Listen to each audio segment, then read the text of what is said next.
What's happening, friends? Welcome to Podcast Unlocked. Yes, your ears are not deceiving you. It's Podcast Unlocked. Yes. KindaFunny Xcast. I'm Ryan McCaffrey, sitting in the host chair, courtesy of my gracious host, which is just it's a hostception going on. We are all here together for the greatest Xbox podcast crossover of all time. I'm Ryan McCaffrey. To my left, you know him as Snowbike Mike, the greatest hair at this panel. Oh. Certainly, there's no question about that. I take slight offense to that, but Stella's that's got fair. some good hair. She's got some great hair, too. In the middle, Parris Lilly. You know him, you love him. Piping in from Los Angeles. Hello, Parris. Hey, how you doing? Really wish I could be there for this one. This is going to be a lot of fun. Well, we're glad you're here in voice and in video. Stella Chung, who is always with me on Podcast Unlocked. Hello, hello. Hello, this is so fun. It's already fun. We're only 30 seconds in. Gary Witta, a friend Hello. I haven't seen in quite some time. Good to see you Far guys. too long, yes. Last time I saw you, I still had my Tesla. Yeah, you were a much happier camper in terms of your feelings about that car company back then. The two best days in the life of a Tesla owner, the day you buy it and the day you sell it. Well, you know, to each their own. As long as you're happy. As long as you're happy. Fight. There's nothing to fight about. It's all good.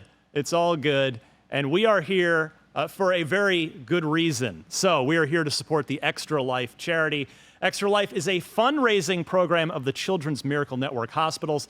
The Extra Life community fundraises year-round to change kids' health care, to change the future. Donations go to local member hospitals to fund critical life-saving treatments and healthcare services, along with innovative research, vital pediatric medical equipment, and child life services. Now, to do your part, grab a bunch of awesome games, courtesy of the IGN Editor's Choice Bundle, live at humblebundle.com right now. It runs from today to November 22nd. Mike, what games are in that particular bundle? Ryan, you got some great games available right now, like Disco Elysium, The Final Cut, Chivalry 2, which I absolutely love, Spiritfarer, which I know will tug on everyone's heartstrings out there, and so much more. Excellent. My Love wife that. got quite emotional playing Spiritfarer. Do you play it? I did not. It's really no. sad. You have to like usher people, into the afterlife, and then when you have to say goodbye to each one, it gets, they do enough work with the story and the character that it's like really emotional saying goodbye to these characters. Cool. Yeah, there's some great stuff in here. All of these IGN Editor's Choice winners. So again, head on over to humblebundle.com now to get yours. You'll be helping out a great cause. So we have a fun sort of evergreen segment lined up for a little later in the podcast. But first, we thought we'd just catch up on the week's Xbox news, see what's doing. And before This is so weird.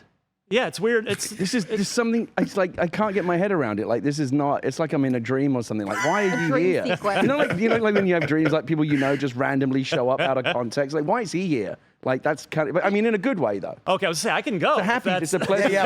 No, we want Ryan. I don't want to here wake hanging up. out with us. Fine, no, We no. want Stella hanging with us. Is right. Well, can we talk a few minutes about Alan Wake 2? I know you guys have already done a whole spiel on it, but it has been out for about a week now or so. I'm neck deep in it and absolutely adoring it. Gary, have you had a chance to spend much time with Alan Wake 2? Literally started installing it on the PC before I left, so it'll be ready for me when I get home. I'm very excited. I already had the Xbox version ready to go, but then everyone's been talking about the PC version. I know Parris has been going on over the path tracing, and because I just got this new 4090 with the super crazy nice. monitor. It's like I feel like that's the way to go.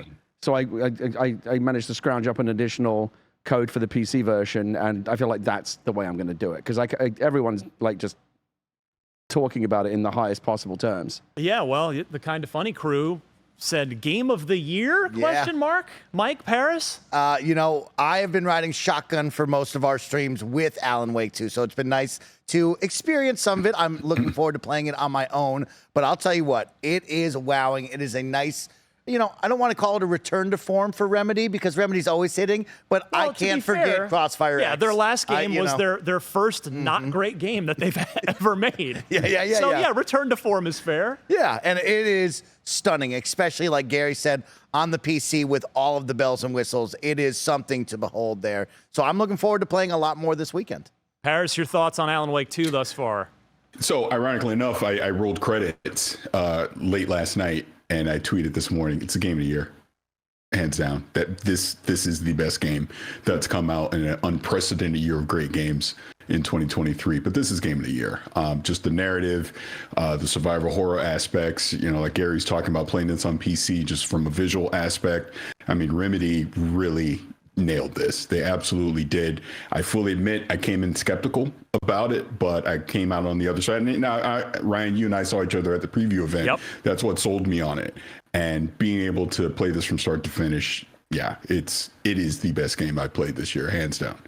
And I saw your post, and it's making me want to keep rolling. I've been in Arizona for the World Series the last couple of days, so I had to leave Alan Wake 2 behind, but now I'm back, looking forward to diving in because, yeah, it's. I mean, I'm not surprised that Remedy's done this. Them making a great game is not a surprise, but I am just so happy to see the world kind of at large, the gaming world at large, taking notice. Because I do feel like maybe I'm going to sound a little hipsterish here, but IGN gave Control our 2019 game of the year, and I feel like Control has been more appreciated since it came out. Like it's kind of developed.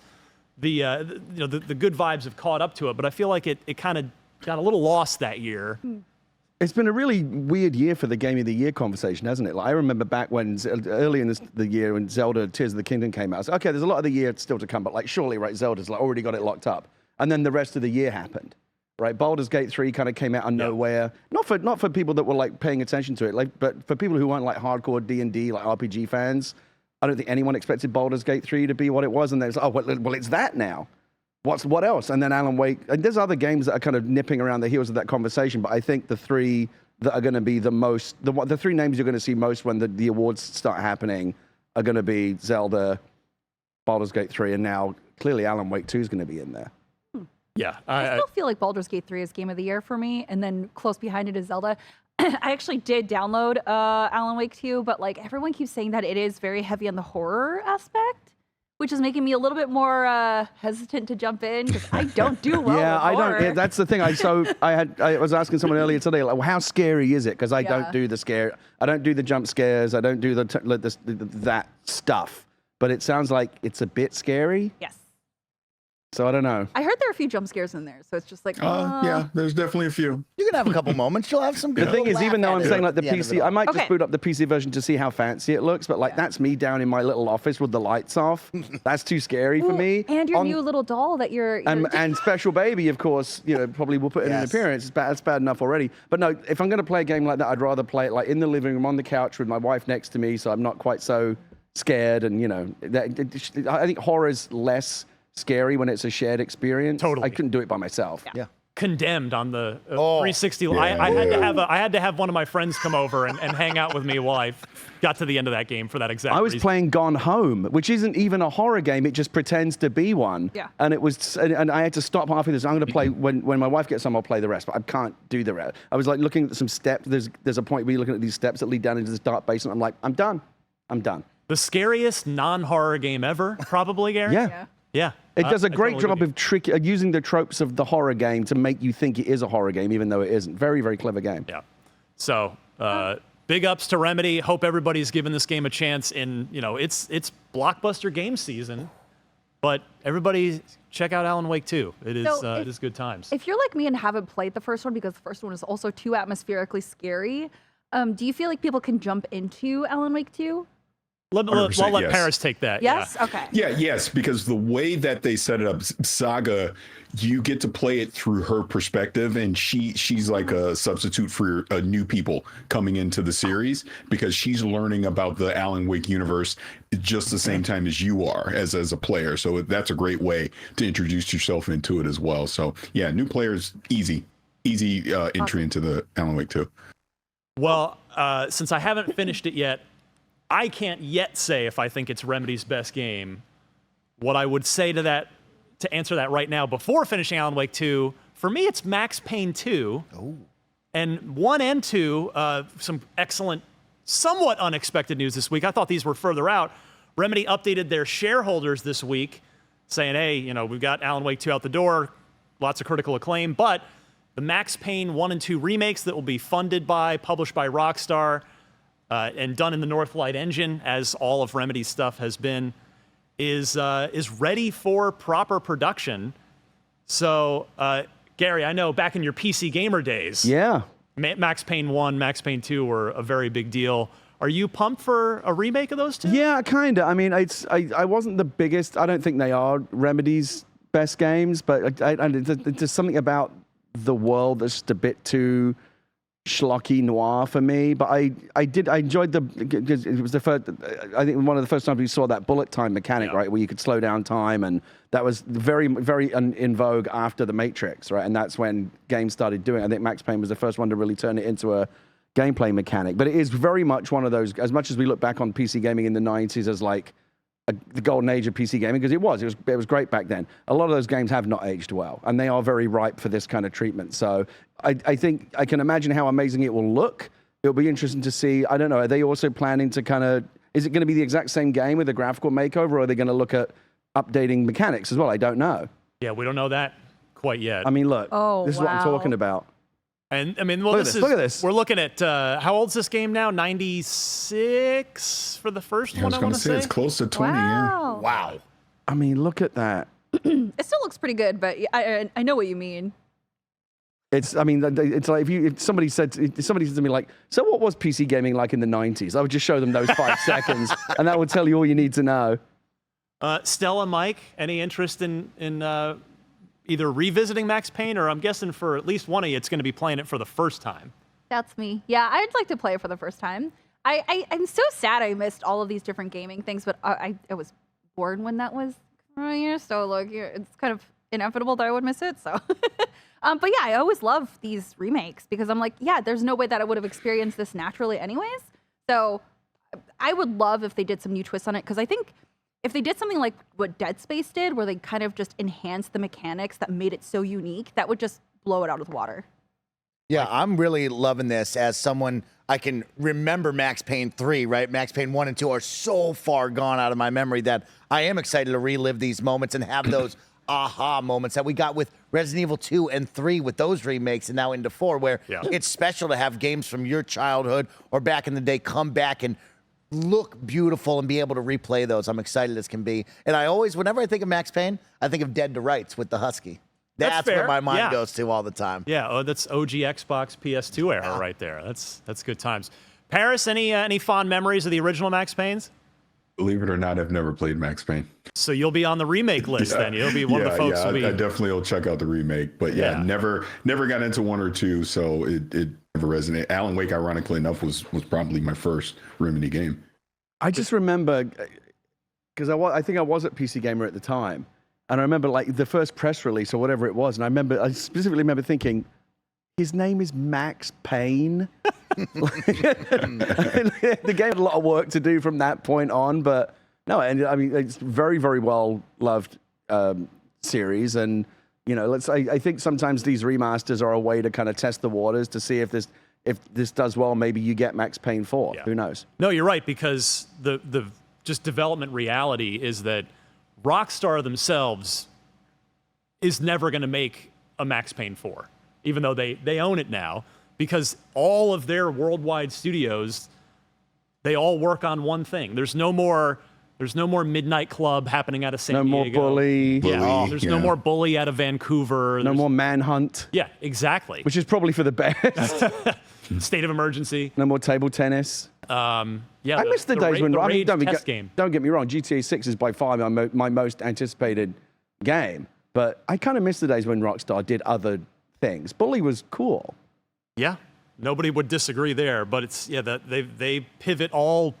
However many studios they've got are all working on either GTA or now it's GTA, and then I'm sure after that they'll pivot back to Red Dead for a third round over there. And so yeah, I love this as, hey, let's get the original developers, Remedy, to do a full remake of these, and if it goes well, like you say, Gary, then maybe we just sign Remedy to give them a bigger budget and say, go make a whole fourth one, and we'll split the money with you. Sounds good to me. I mean, there's not what else out there. What else is out there currently that's like Max Payne, like that kind of game? I'm like struggling to think of like what the standard bearer for that genre is right now. Like a proper third-person shooter. Yeah. Right? It's just not really a thing right now. Yeah. Maybe so. Maybe the time is right for the resurrection of Max Payne. Interesting. Third-person shooter, maybe over the shoulder, roadie running, bouncing off of walls. Yeah, you know. I think it's Maybe, something. I think it's something. Huh. I feel, well, as someone who hasn't played, and I'm going to get ripped apart for this, but like Max Payne, didn't it have like a sandboxy element to it? Or am I thinking of something else? It was pretty linear, by Okay. my recollection. Okay, I'm thinking of something else then. But it has a pretty good story. And Oh, yeah. I'm trying to think of like, Hitman is the closest thing, but it's very different. Like it's stealth that's focused as opposed absolutely. to, you know, going all out. But the way I played Hitman, Yeah. it's Duck and cover, comparable. everybody. Well, speaking of that roadie running There it is. third-person game, Gears of War, little bit back in the news this week, courtesy of its creator, Cliff Bleszinski, who was speaking to Comic Book, and Cliff is out there, of course, promoting his new comic book, Scrapper, and he, of course, Gears of War comes up when you talk to Cliff. Either he'll bring it up or you'll bring it up, one of the two. And I love Cliff.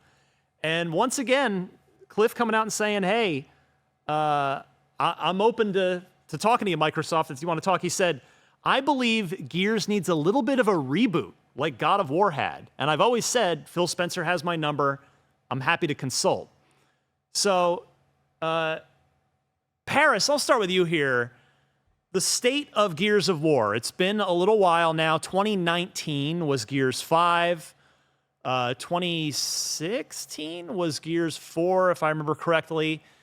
And we're pretty far removed from Cliff's involvement in it, although he does seem to, you know, it does seem to be still very near and dear to his heart.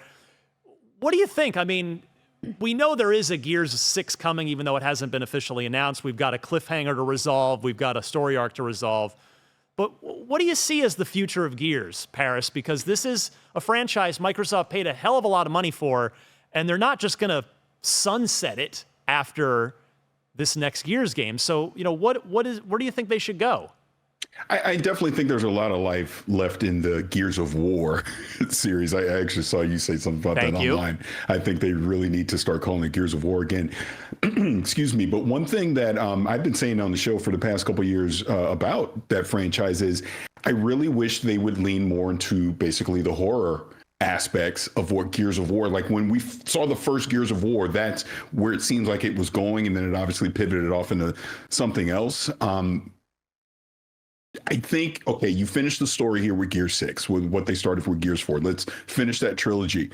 But I would love to see whatever comes after that really just be more survival horror and just lean into that, because I think there's a lot of potential with that. Maybe you're not even a cog. Maybe you're just a normal citizen of, what is it, Sarah, is the planet, right? And maybe you take it from that perspective and we kind of tell a story that way. And you, again, go to the horror aspect of it with the locust and everything that comes with that. I think there is a lot they could do with this. And you don't necessarily have to keep it third person, roadie runs and all of that. Of course, that's been the signature of it. But I think that universe has been established enough, and was it Gears Tactics they've already done, where I think you could spin it off into other genres as well. So, I mean, the Coalition is arguably one of, if not the best studio at Xbox Game Studios right now. So they do great work. That's not the issue at all. But I think I would love to see them diverge away from the current formula and story that they've been doing since Gears 4. Mike, are you with Cliff here? Do you think it needs a little bit of a God of War inspired, kind of more serious focused reboot, or Yeah, what? it gave me a little chuckle there, Ryan, because of course we are in the middle of a, quote unquote finale of this trilogy. But for me, I do think we need that. My questions go to, does that mean we go right back to Marcus Phoenix, right? You think of the God of War reboot, sure, we changed up the formula, but we still stuck with Kratos. So are we going back to Marcus Phoenix and the crew? Are we telling something different, giving us a new slice of that? But for me, I would like to see smaller stories. I really love to highlight Gears 5 Hivebusters. I thought So what good. Hivebusters did was really fun. This self-contained offshoot story of a brand new crew, right? About 2.5 hours to 3 hours, Yep. but it's just this fun blockbuster movie. I would love to see the team continue to elevate and try out those style of storytelling for me. Stella? Yeah, I think I would want a new story just because when you see, I was thinking, oh, we could do like a a prologue to Marcus's story. But I'm like, well, but then there are very little risks in that. You know that Marcus is going to be okay. You know, generally around what happens with the story. So I feel like a different story branching from something that could maybe parallel with Marcus's story could be good.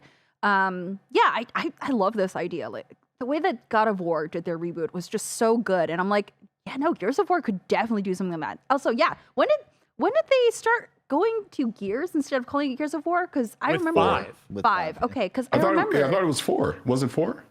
No, it was still Gears of War 4. Okay. If we can, I don't know if we can pull up like the box art real quick, but it was, yeah, that was, and we've had Rod Ferguson, who has of course since departed the coalition, but he was in charge, and he just, I forget what he told us, but I still, whatever he said, I still respectfully disagreed with him.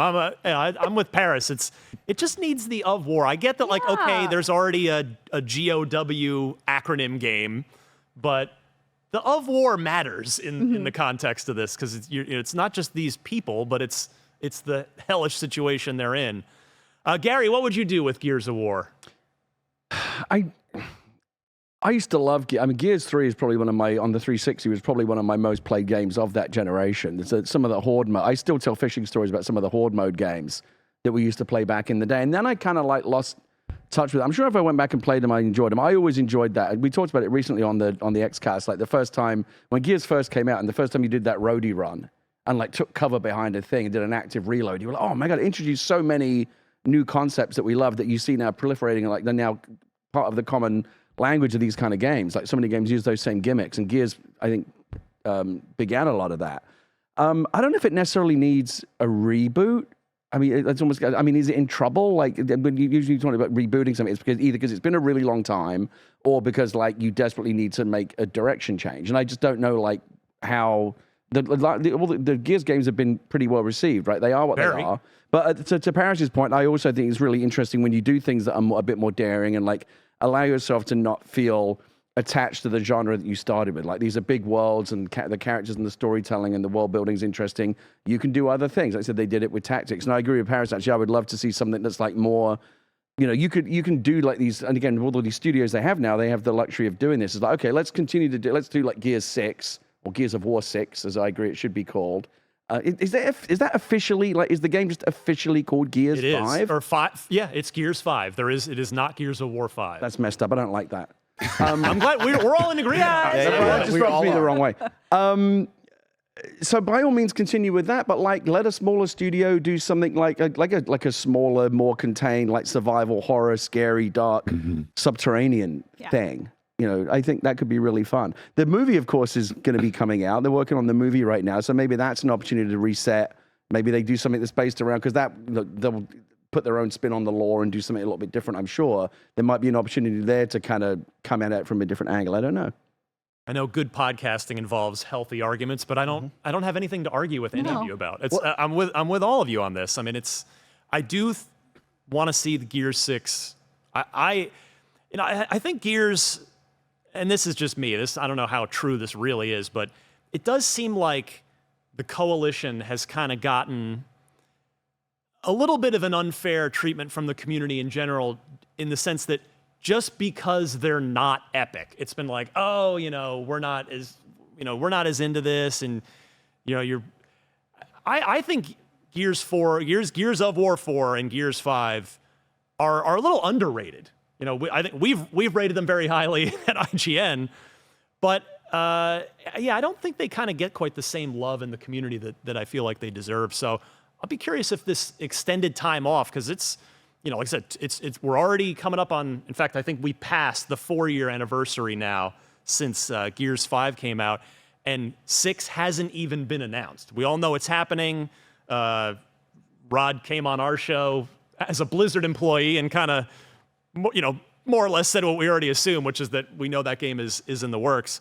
So it's going to look amazing on Unreal Engine 5, because the Coalition has been already just honing their skills on that with the Matrix Awakens tech demo that they worked on with Epic about, was that 2 years ago now? So it's going to look great, but yeah, I'm with all of you. I think it needs a little bit of a fresh start once this trilogy is concluded. Would you say that Gears and Halo have the same amount of rep in the gaming space? No. No. Not even close. I was going to ask the same question. I think we've talked about it on the Xcast before. I personally don't think of Gears as like a top tier, like S tier Xbox franchise. Look at Mike's face. Wow, I'm on the opposite Mike's not side. having it. I think these are two Here's the argument. back of the box groups right Look, here. Like, the you very gotta have top- these two on there. Halo, Forza, Banjo-Kazooie. I think we all can agree on that. Okay. And then to me, Gears of War is like it's right under it, but it's like Okay. A minus, not A plus. So it's still It's up top, there, but I not like certainly I don't think you can compare it like in terms of like what's iconic. Like if you showed someone a picture of Master Chief and say, "Do you recognize that?" I think more people would say yes than if you showed them Marcus Phoenix. Don't you think? Like Master Chief actually is like an icon in a way that I don't think the Gears characters are. I think that COG logo, the bloody COG logo with the skull in I was it, gonna say is the gun super specifically iconic. for me, yeah. I was going to say when we're talking about this, that world is iconic, right? You think about the torque bow, you think about the Lancer with the chainsaw on the end of it, the Nasher shotgun, right? You go down the list and it's like these all incite something within you that you go, I remember that. I guess on my side, Gary, where I would semi-agree with you is I think the multiplayer has such a steep learning curve to be semi-good at it that I think people get turned away from Gears of, I have a great time with the campaign. I love that. I play enough of the multiplayer, but man, I'm not good at it. I leave that kind of faster than I would in a Halo multiplayer situation. Yeah, that's where I would jump in and agree, where I just think the multiplayer for Gears overall, I think the Horde mode was Gears 2 where Horde mode came in. I think that kind of, gave it some life, and people, you jump on with your buddies on the weekend and we would go through the various waves of that. But I think it's just a pure multiplayer game. It has never had the impact that Halo has obviously had from a multiplayer standpoint. But I do disagree, Gary, that I think it is for Xbox one of their quote unquote S tier IPs that you look on the back of the box, it is going to be Halo, Forza, Gears. All of those are going to be recognizable franchises that come from Xbox, in my personal opinion. I think Xbox sees it that way, and I think you're right that they do put those, like if they're going to put some stuff on the back of like an Xbox box, you're going to see Gears, you're going to see Forza, you're going to see Master Chief. I just don't know if people who play games see it that way. Yeah, I half agree with you, Gary, because I think it was in that position, and it's just not. It hasn't been for a little while, despite how much I think Gears of War 4 and 5 have been great, because if you remember, Halo, we didn't get Halo on the 360 until Halo 3 in 2007. Gears of War, I think it's pretty fair to say, was the killer app for the Xbox. I mean, maybe Oblivion was probably the first killer app there and shortly after launch. But in terms of first party, Gears of War in October of 2006 was with the Unreal Engine on console, that where you looked at it and you were like, whoa. Yeah, it looked next gen. Yeah. And I think, to your point, 2 really stepped it up with Horde mode, added a lot. I mean, really, Gears kind of was, I think, primarily responsible for the proliferation of the, 4-player PvE kind of modes that started permeating gaming after that and really are still a thing.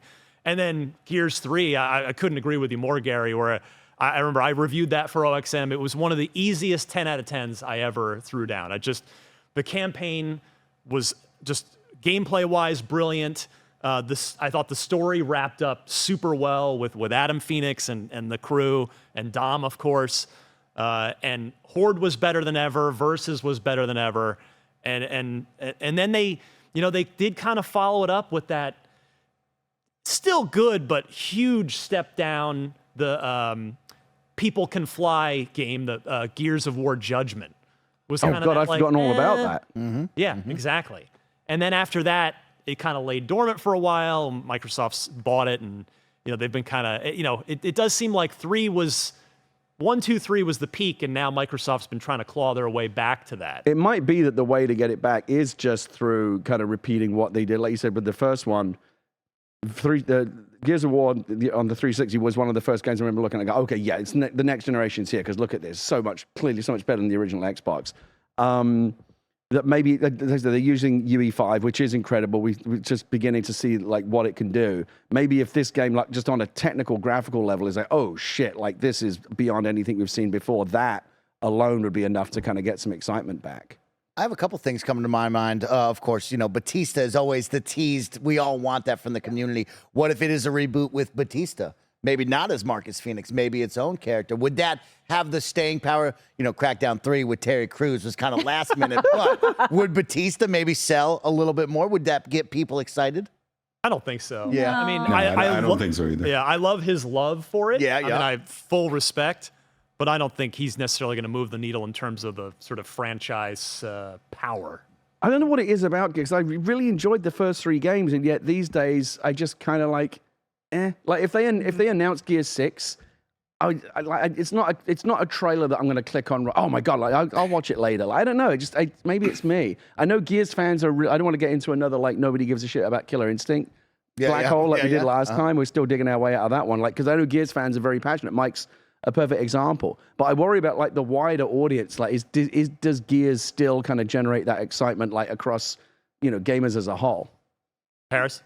I personally think Gears got too Hollywood, in my opinion, and bringing up Batista is actually a great example of this. You have Batista, and there's Ice-T, and then Linda Hamilton as an example. I thought they did way too many tie-ins to things outside of the Gears universe to try and get people into the Gears universe, and it just didn't simply work. Instead of focusing on unique gameplay, upping the stakes, doing something in that Gears world that we hadn't seen before. That's what I saw. I felt Gears 4 and even 5. I mean, 5 did the semi-open world stuff, but it felt like more just Gears versus, oh, wow, we're really doing something new with the Gears of War franchise. And my hope is with 6, even, again, you need to finish the story, but kind of get back to the basics somewhat, but then at the same time take some risks. I know that's doesn't make sense, but if you get what I mean, whereas, you got the core Gears of War gameplay. They tried the open world stuff that didn't necessarily land, so maybe you don't do that, but you try something else new at the same time. It's going to be Unreal 5. We know that the Coalition, they've kind of been one of the gurus of the Unreal Engine outside of Epic, right? So maybe they, from a visual standpoint, bring something to the Series X and to the PC that really showcases Unreal 5. That's what I hope to see. And then once Gear 6 is done, as I said at the top, do something completely different. That's what I would like to see them do moving forward. Tell me if you agree with my interpretation of what you're saying, Parris. I think you're getting at less is more, right? There you go.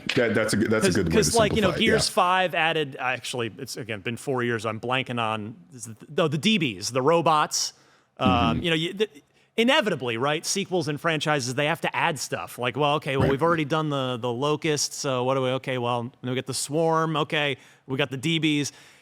Maybe kind of pare things back down is what I think you're saying. Here's a great example of another obviously major franchise, Halo. When Halo 4 introduced, did all the Forerunner stuff and all that, I was like, man, I just want to fight the elites and the grunts. That's why I love Halo. This extra stuff isn't why I came to Halo, isn't why I love Halo. Sure, you tried it, but it didn't necessarily work. And then I feel like, and obviously once we get here to Infinite, they quote unquote went back to basics. What worked, what makes Halo fun? And that's what they did. So I hope they do that with Gear 6. So I have a question, because for me, I always felt like, as someone who watched her friends play Gears and Halo, because I didn't have a console growing up, I always felt like they were pretty on par with being the Xbox exclusives, being those mascots, I guess. So if Gears were to come out with Gear 6 and it was like Halo Infinite, where it was just like that when it launched, it had the same sort of issues and problems, do you think the community for Gears would be as forgiving and patient as the Halo community? No. No, I do not. I do not. I would hope, and as an industry, they've taken a lot of lessons learned over the past few years of don't release these games feature incomplete. You got to make sure you get it right. If you need to delay it, do what you got to do, but don't come out the box feature incomplete or full of technical issues. The community is clearly rejecting that, and they don't want to see that anymore. Especially when it's a big budget mega franchise. You gotta come out swinging. I had a couple more news items, a couple of bad news things. I want to keep this fun, and also want to allow time for this next fun segment that we've drawn up. So before I get to that, let me just mention again why we are here. Mike, why are we here? We are here for the ultimate crossover event to do some good Ryan and the gang out there. Of course, we are helping those big, beautiful kids for Extra Life 2023. And I'm really excited because we have you all week long. We have a big buildup up to Friday's big mega stream where we'll be raising some funds and some great deeds for those beautiful kids during Extra Life. So make sure to go tune in, hang out with us all throughout the week. Of course, IGN and KindaFunny will be doing some good with Extra Life 2023. Absolutely. Again, head on over to humblebundle.com. Pick up that IGN Editor's Choice bundle. You'll get Disco Elysium, the final cut. You'll get Chivalry 2. You'll get Spiritfarer, which Gary was talking about. You'll get The Forgotten City. You'll get $10 off almost anything in the IGN store. We actually got a bunch of cool official licensed game merch in there now. 3 free months of IGN Plus for free. It's over $204 in total value. So all games that got 9 and above, basically, it says there? Exactly. Mm-hmm. Yes, sir. Nice. So do check that out. It is for a great cause. This episode is brought to you by BetterHelp. Do you ever feel like your brain is getting in its own way? I can't even count the amount of nights I lose sleep just because I can't stop thinking and my brain just won't stop talking. It turns out one great way to make those racing thoughts go away is to talk through them. Therapy gives you a great place to do that so you can get out of your negative thought cycles and find some mental and emotional peace. And it can give you the tools to find more balance in your life so you can keep supporting others without leaving yourself behind. Some of my best friends use BetterHelp and love how helpful it can be for learning positive coping skills and how to set boundaries. It empowers you to be the best version of yourself, and it isn't just for those who've experienced major trauma. If you're thinking of starting therapy, give BetterHelp a try. It's entirely online, designed to be convenient, flexible, and suited to your schedule. Just fill out a brief questionnaire to get matched with a licensed therapist and switch therapist anytime for no additional charge. You can make your brain your friend with BetterHelp. Visit betterhelp.com/kindafunny today to get 10% off your first month. That's BetterHelp, HELP.com/kindafunny. BetterHelp.com/kindafunny. All right, let's have a little fun here. So I admit I'm shamelessly stealing kind of the inspiration for this bit from the Bill Simmons podcast. I enjoy, I'm a big sports fan. And Bill Simmons likes to do a lot of kind of goofy, hypothetical, fantasy draft kind of stuff. So, and I know you guys have done your share of fantasy drafts. I thought something that neither one of us has done before that could be fun, and it's only silly because we won't be able to declare a winner for 5 years. We'll have to come back in about 5 years, just bookmark this. But I thought we would do, now that the Activision Blizzard King deal is official, it's done, it's over, and we'll do an Xbox Studio draft where we will each, I don't know how many times we're going to go around. We've got 5 of us. So I think we're going to go around probably 3 times here, if I had to guess. And basically, we're each going to have a little fantasy team of first-party Xbox, Bethesda, Activision, Blizzard, King studios. And there are a lot of them. I jotted them what I think is all the major ones. Now, in fairness, I left off a few support studios that have never sort of made a major game. That's not to say that those studios couldn't or wouldn't in the future, but I've included kind of all the biggies here. And, I don't know I'm not a good enough host to have done like a raffle ahead of time, a lottery to figure out who picks first. We're just gonna go down the line, starting with Mr. Witta, and we'll just come back to me, and then we'll reverse snake it back. And we'll just go through and we'll see, each person as they draft can explain why they're choosing that studio, why they think they're gonna be doing some great stuff. Because this is more of a, you're drafting a team today for what they're gonna do over the next 3 to 5 years. Kind of, let's say the rest of this generation, okay? Which is probably about 5 years. So keep that in mind as you draft, and we'll see where we land at the end of it. I'll kind of keep count here of who's got what. I'm not even going to read all these to you because that would take another 5 minutes of this show, and you'll just find out as we go. So Gary, the first pick in the 2023 Unlocked Cross KindaFunny Xcast Xbox First Party Studio Draft. I need some oxygen after that. Goes to you, Gary. I didn't know you were going to give me the first pick. Now I feel all this pressure because you've got did it. Before the show, he asked for the first pick. Did. Don't Yeah, but you didn't say I was going to get it. By the way, so I think the first pick here will be really telling because, whenever what I have in mind for my first pick gets taken, I'll sort of let you know, like, oh, that would have been my first pick. So I'm just curious what Gary's going to take to. Well, kick what are we considering the metrics of success? By the way, if you think Mike's coming back for this in 5 years, you're kidding yourself. He's going to be on ESPN or some shit in 5 years. He's not coming back. You're going to be like on some red carpet for some big new amazing movie that you've just written, so you're not going to be here either. Rogue 2. 100%. I will still be here. Stella will be a champion bodybuilder. Parris will be probably a famous game developer. I will still be here, and I will. Parris will be running Xbox. Yes. Probably. Mike will be on ESPN, 100%, Sports Center. I'm calling it now. Yeah. Save this clip. I see You're it. the best. And yeah, God knows where I'll be, but not here. I know that. That's all I know. I won't be here in 5 years. So what are we like the 5 years from now? What are we looking back on and saying, well, who did the best You're drafting who you think is going to make the best, coolest, maybe most successful if you want to use that metric. But okay, but it's kind of a fuzzy. The studios you'd want to have on your science team here. All right. So, and I can't just say, Activision, right? No, I'm picking one studio within them. Okay. Yeah. I think. I mean, fortunately, I don't really care what I pick because, as you know, I never care. Yeah, about we these things. know well. Yeah. And it's good. And like, this is never again 5 years. You're not even gonna be able to fucking find me in 5 years. Yeah. So it's not going to matter. Let's call up Gary, and his picks were all wrong. Trust me, you ain't picking up that phone. You don't have my number in 5 years. Not even close. I'm going to go with. I'm just going to say, as kind of a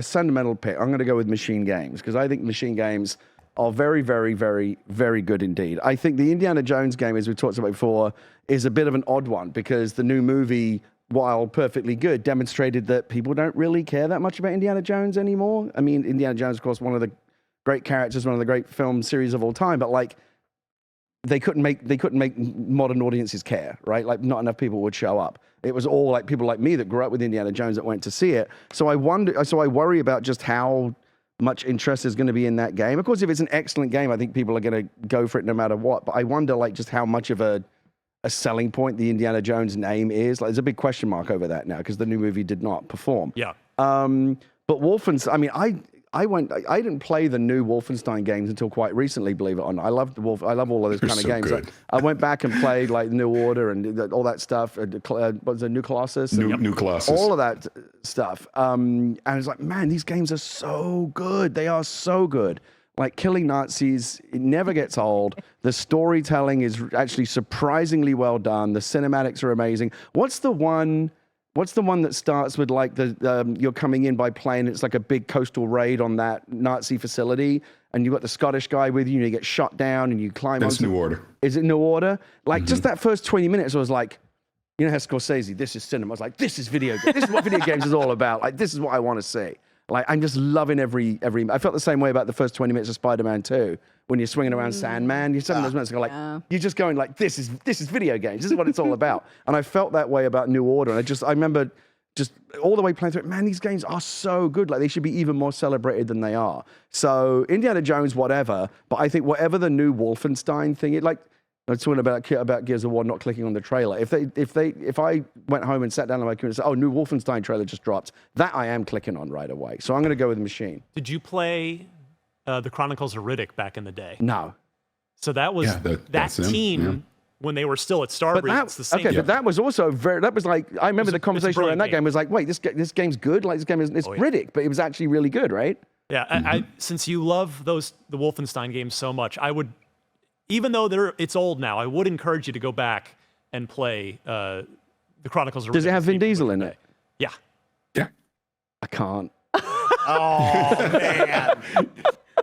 He's missing out. Gary's missing out. I do remember people going like it was one of those things. People like the Chronicles of Riddick game has no right to be this good, right? But it was really, really well liked. Like genuinely a phenomenal video game. I mean, how much are we just assuming that they must be working on another Wolfenstein game, or have they said anything? I'm not. About it? Wow, you're not. Oh yeah. Oh no. Come on, I'm banking. How can they not gotta be? be making Wolfenstein? There's no way they're not. You right? can't leave Wolfenstein on the The shelf. What, are you story's kidding me? not finished, Ryan. They need to finish the story. Well, but the question is, have those games sold? I don't know the answer to that question. Well, and they did have a bit of a dud with the one with the twins. Young What was Bloods. Standalone Young expansion Blood. there. Yeah.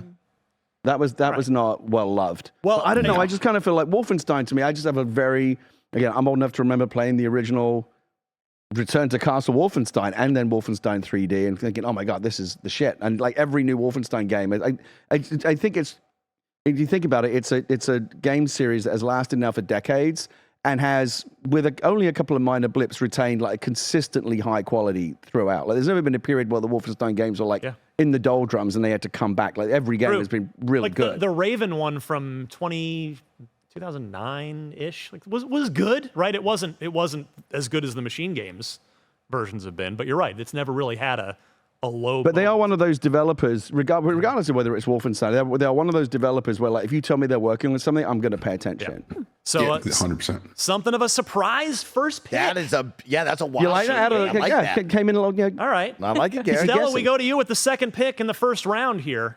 Treyarch, because I love Black Ops, and also I want a remake of World at War.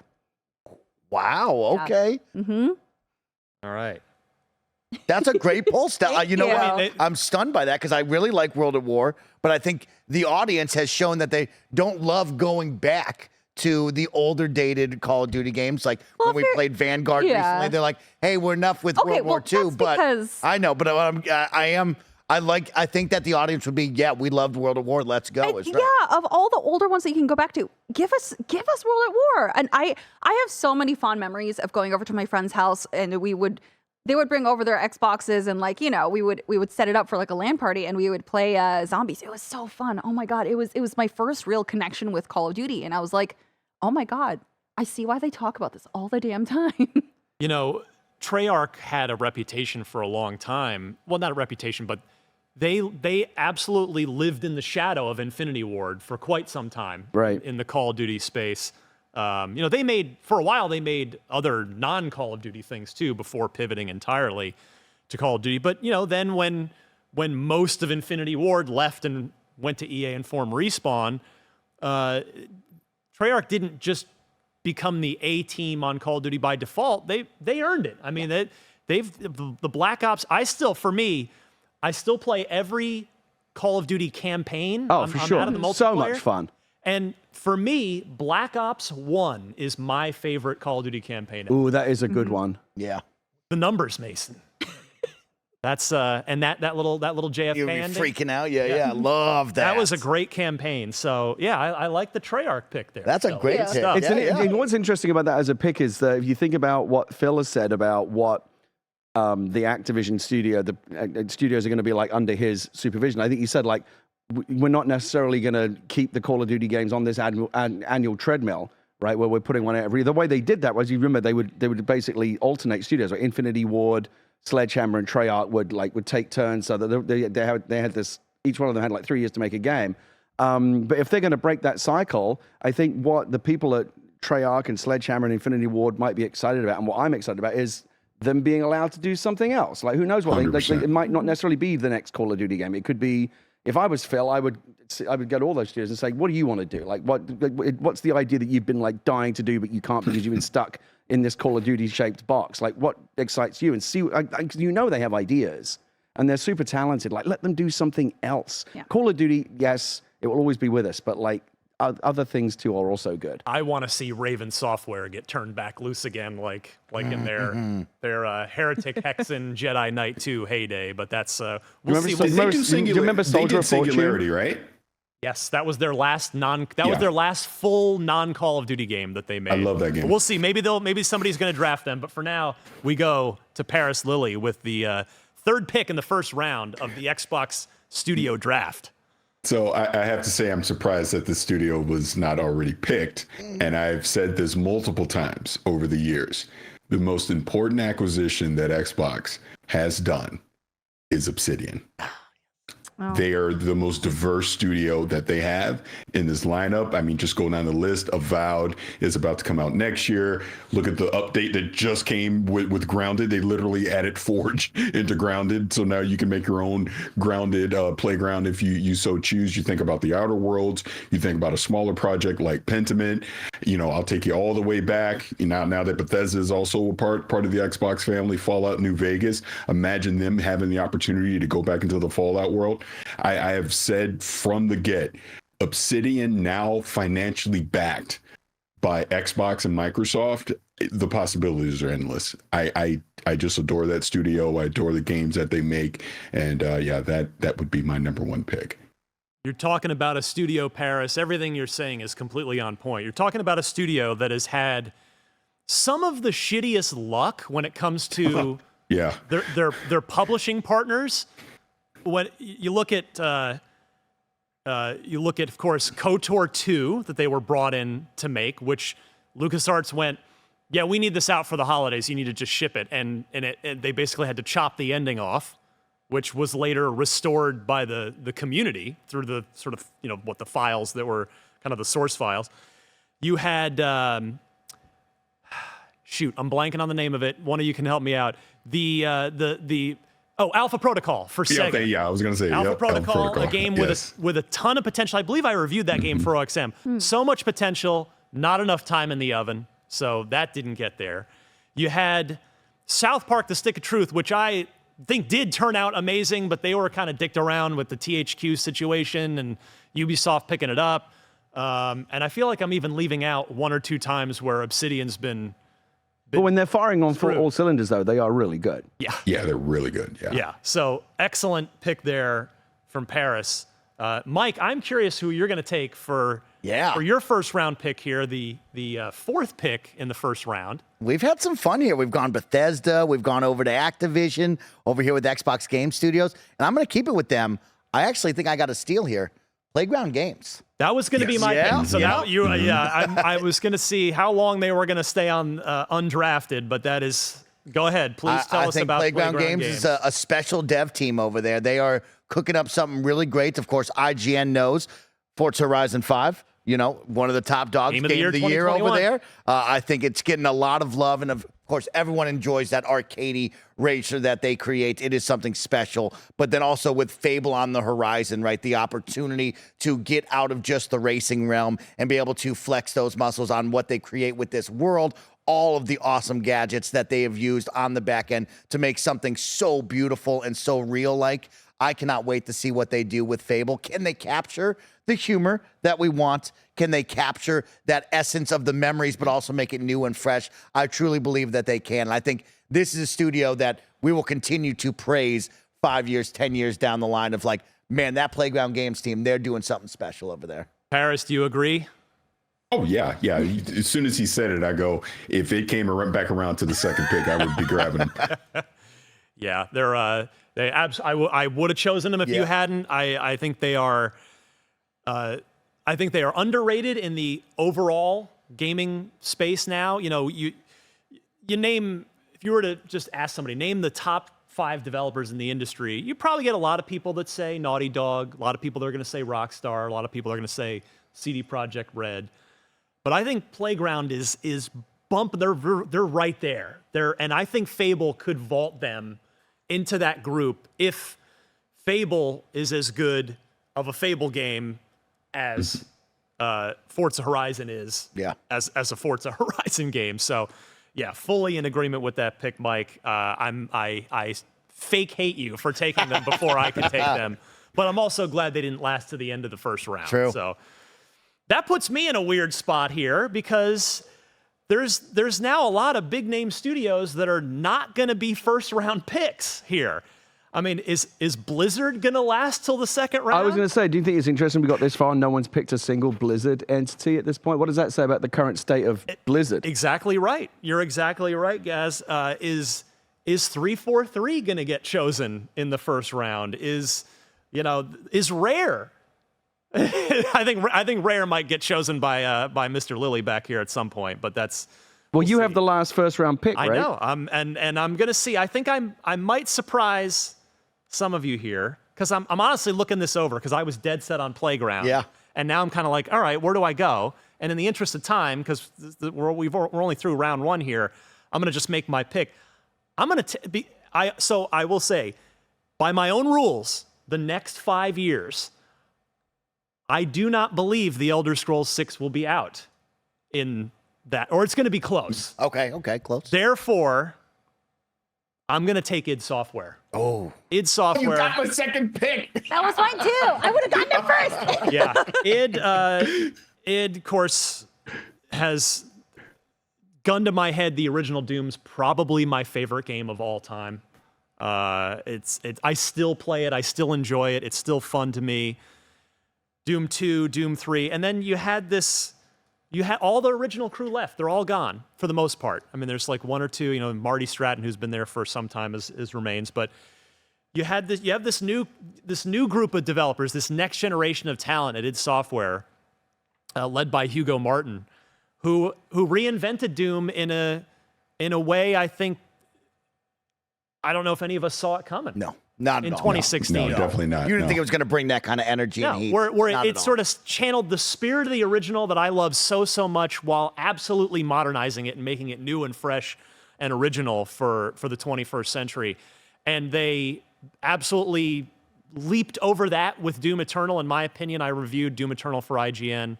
I think Doom Eternal might be the best single-player first-person shooter of the last 5 years. And That'd be yeah, right up there. I'm putting Halo Infinite in that. And I've reviewed the Halo Infinite and gave the campaign on that a 9. But Eternal's so good.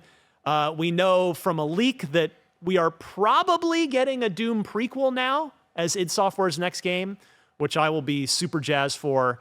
So yeah, I'm rounding out the first round with id Software. Any thoughts from the rest of the panel on id before we move to round 2? Wait, I just Yeah, realized. Oh, sorry. Go ahead. No, please go ahead, so. It's very silly, but did you name your dog Daisy after the bunny in?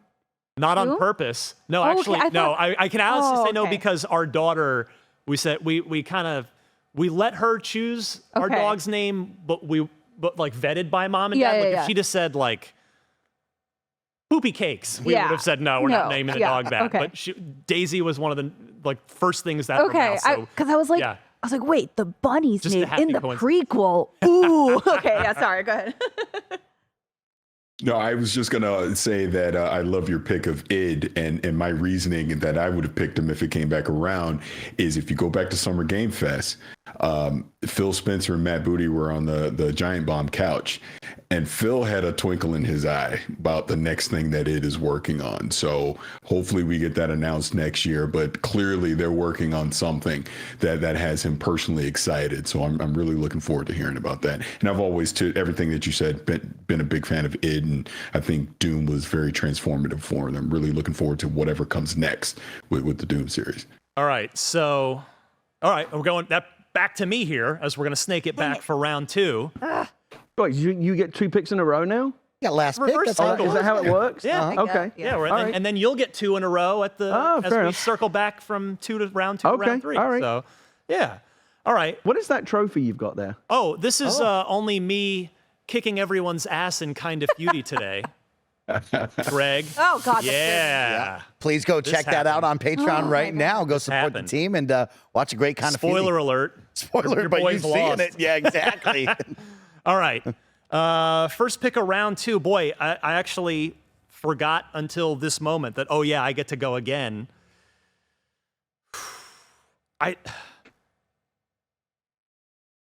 All right, I think I have to take Bethesda Game Studios on the chance that The Elder Scrolls 6 makes it out at the tail end of this generation. You really think it's more than 5 years away? I think it is 5 years away, not more than. That's when you look at. So it was. We went. I don't think it's going to be 8 again, which is what Fallout 4 to Starfield was. Okay. They had a technology transition. They were building a complete new IP from scratch. We already know. I got to interview Todd Howard whenever that was, and he told me that they've been in pre-production on The Elder Scrolls 6 already. So they should be ready. I mean, obviously they've got a team that's going to continue to do updates and expansions for Starfield, but they seem ready to hit the ground running with Elder Scrolls 6, but we know how big those games are. They're only taking longer and longer to make. It was what? It was 06 for Oblivion. 11. Skyrim was 11. So it was about 5 years from 2 generations ago. And then you had Fallout was what, 2015? So that was 4 years, Skyrim to Fallout 3, or excuse me, Fallout 4. But short answer, Gary, yeah, I think it's going to be 5 years for a game like that. Do you think that Bethesda will always, for Elder Scrolls 6 and beyond, do you think they'll continue to stick with that very familiar Bethesda style of, I'm an NPC, I'm going to stand in front of you with my arms by my sides and talk directly at the camera, and it's all a bit wooden and old-fashioned? Because I love Starfield, but me and a lot of other people, like, when they played Starfield, they're like, are we still doing it this way? Because, like, look at Baldur's Gate, look at what other games are doing with cinematics and NPC interactions. Like, we've moved on from this. This still feels very old-fashioned, and I wonder if Starfield was a wake-up call for them, like, man, we need to start, like, moving the camera around or doing something, because it just felt very animatronic and bland to me compared to what other games are doing with storytelling and NPC stuff.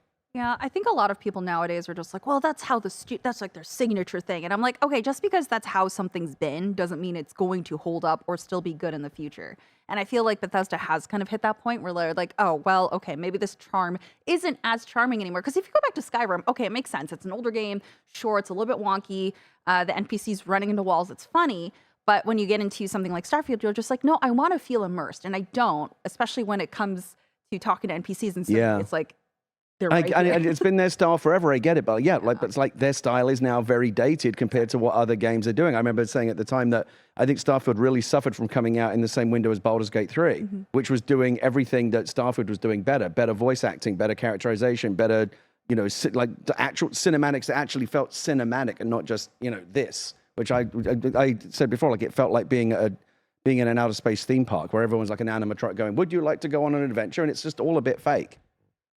There was a quote recently from, I apologize, I'm blanking on his name. He was a designer that had been at Bethesda forever and left the company, and he's been kind of making the rounds doing a couple of, well, it wasn't even a couple, it was the MinMax. We'll give the shout out to our friends at MinMax. Did an interview with them, and he said, Gary, that they in hindsight, that they kind of feel like, they felt like, the quote was about Fallout 76, which obviously they didn't develop, but they were involved in. And he said, yeah, before that game came out, we kind of thought we were infallible. We could do no wrong. We'd won all these awards, sold all these millions and millions of copies, and that Fallout 76 was kind of a wake-up call for them. And I think I completely agree with you. I mean, I think it is, the onus is on them to go back and reinvent themselves and raise the bar again. The Baldur's Gate has come in, Larry, and has said, hey, we've got a kick-ass hardcore RPG here. And it's up to Bethesda to self-motivate. I just kind of feel like Starfield as a completely new universe would have been the opportunity to do that. Exactly. Not Elder Scrolls 6, where, again, like, I can see them continuing because that's the style that's been established in that series again, and maybe that's just old-fashioned or not, that's just how we do it. But Starfield, which is a totally new universe, totally new world building, I think could have been an opportunity. And it's not like these games are developed in a vacuum. They're seeing other games that are coming out that are doing things like with cinematics and NPC interactions that are more dynamic and more interesting and like just directed in a more dynamic way. I mean, maybe they just love that style, but that, like someone in the chat just called it the Hall of Presidents, was exactly what it sounds like to me. And just like just very stiff, and you kind of imagine if you can see down below here, there's just like a podium that the top half of the body is on. Like there's just that.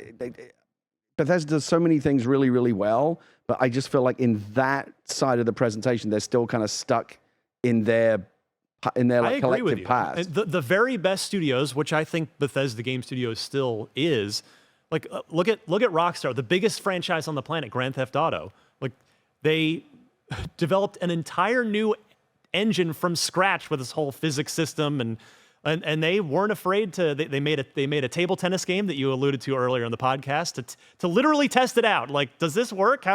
And then they used it for GTA 4, and it totally changed the feel of that game. But it allowed them to keep pushing on. And then with 5, they said, well, we're going to have 3 protagonists, and you're going to bounce around. They're not afraid to push it. And I hope I think Bethesda, the onus is on them to do the same a little bit here with Elder Scrolls. I think Starfield, the way that it was received was a bit of a wake-up call because I thought it was just me, but I ended up hearing that, this feels a bit antiquated, like from a lot of people, and I wonder if they are kind of taking that to heart because clearly but again, Baldur's Gate 3, not to harp on it, and Spider-Man 2, like look at what you can do. Guess what? You can actually move the camera around. You can have characters like behave like human beings in a way that in Bethesda games they typically don't, and it took me out of it whenever I've gone back to Starfield and like tried to get back into it, and I'm still determined to like finish it. It's that kind of wooden, that stiff feeling that has prevented me from like feeling really invested in. And resources won't be a problem for Elder Scrolls 6 if they need more developers, more manpower, more team members to redo that technology and invent a new way. Yeah, and nor will having to hit like some arbitrary release date. Exactly. Right? They'll get as much time as they need. Exactly. So yeah, I'm with you, but I'm still making them my first pick.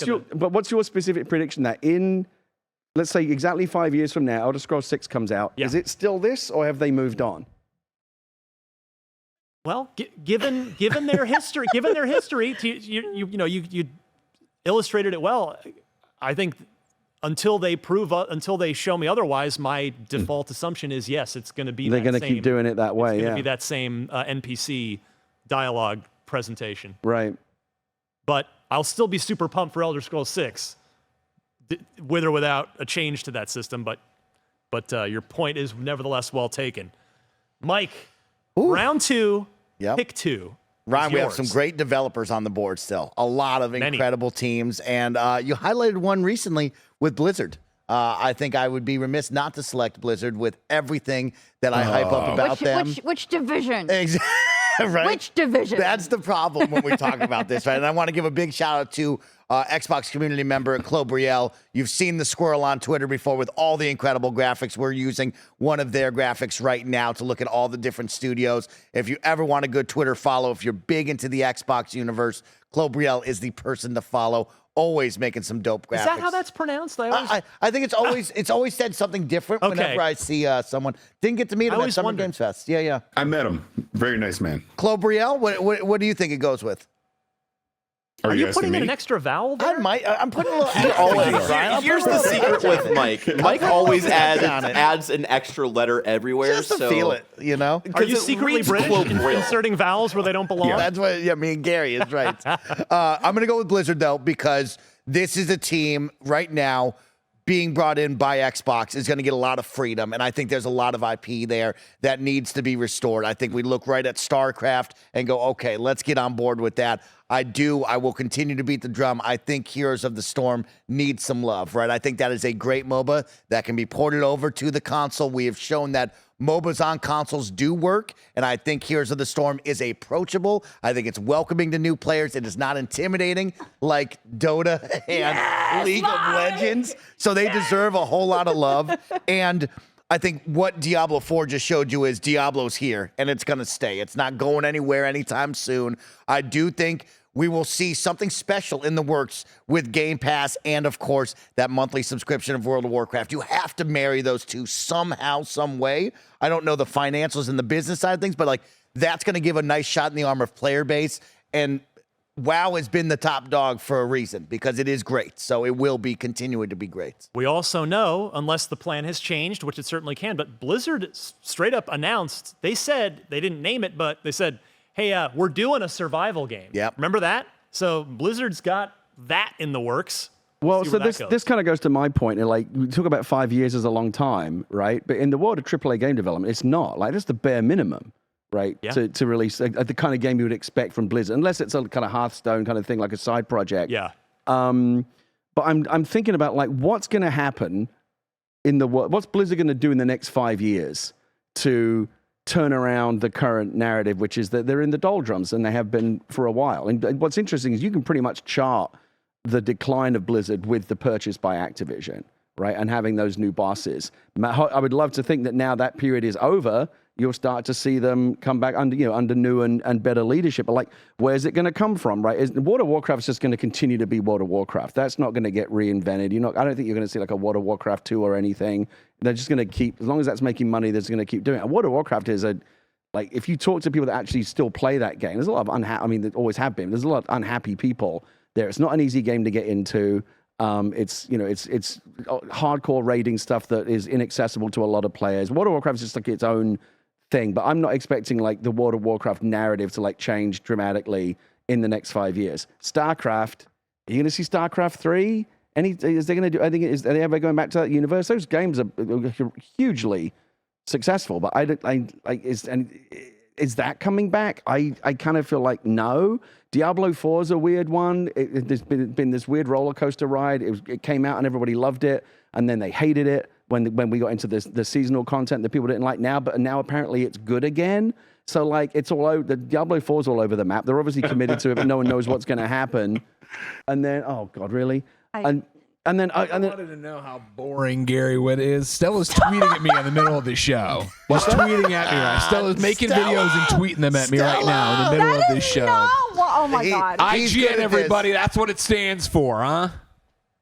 wow. Just tell him it's a scheduled tweet. It's all. crazy. I know. Wait, she gave up the ground. Yeah. She gave it up. It could have been a scheduled tweet. You know, whatever. All right. And then and Overwatch, they basically just kind of killed it, right? Yeah. Like that's in a really bad place. So like They've angered their entire fan base by basically erasing Overwatch 1 my from God. existence. So Yeah, that was to a me, crazy that's the move. question. What's Blizzard going to do in the next 5 years to get them back to like the Blizzard of old? Maybe it is this new survival game that they posted that one thing about and then never mentioned again. Like, they could have canceled it for all we know. I have no idea like what.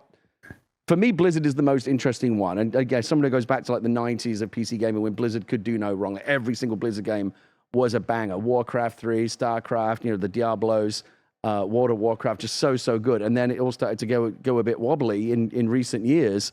But it's still, Blizzard is still Blizzard. And I think they can get back there. But how do you get back there? Do they need to create something completely new, like this survival game, or like try to breathe?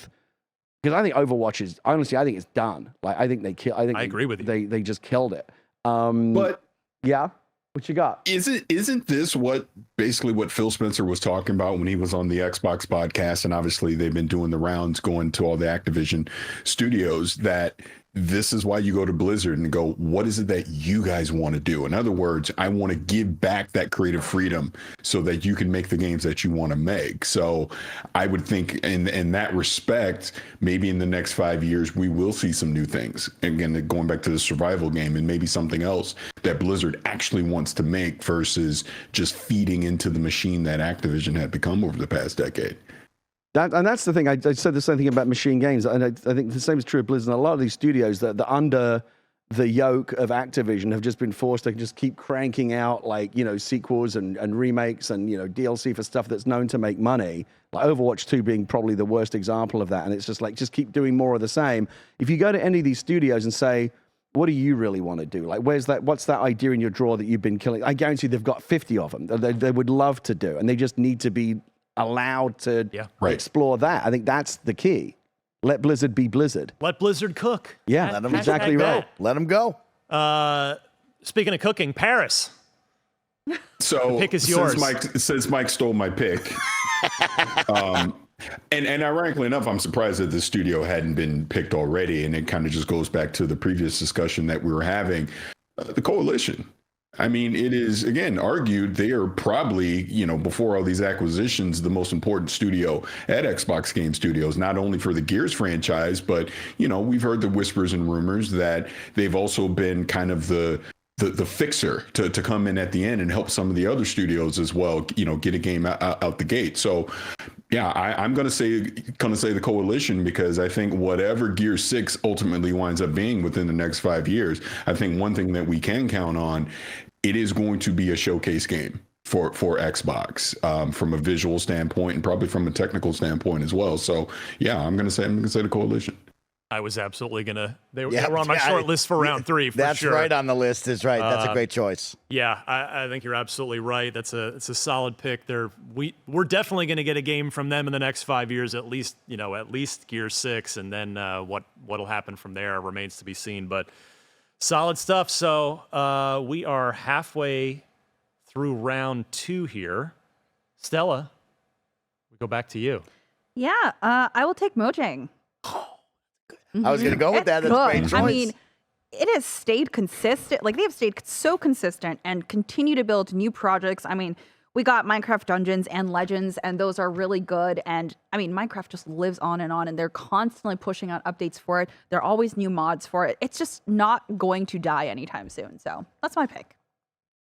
So let's take another minute on that, though. Okay. So what do you kind of expect from them out of the next 5 years? We know they've done a great job of not killing Minecraft, which is what a lot of people feared when Microsoft bought it. Like, oh, Microsoft's going to ruin this.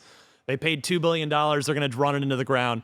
They absolutely haven't done that. They've nurtured it. My 12-year-old loves this game. Yeah. And I mean, what is this? Help me out, people. This is 2009. Is that when sort of the initial Minecraft playables were out and starting to blow up on PC? So does it go that far back? I have November 18, 2011. 11, okay. When I got on the Over a decade. quick one. Okay. Yep. Mhm. So Feels longer, doesn't it? Feels like 2009. I know, right, yeah. Originally released 2009. Okay. so good job, Brain.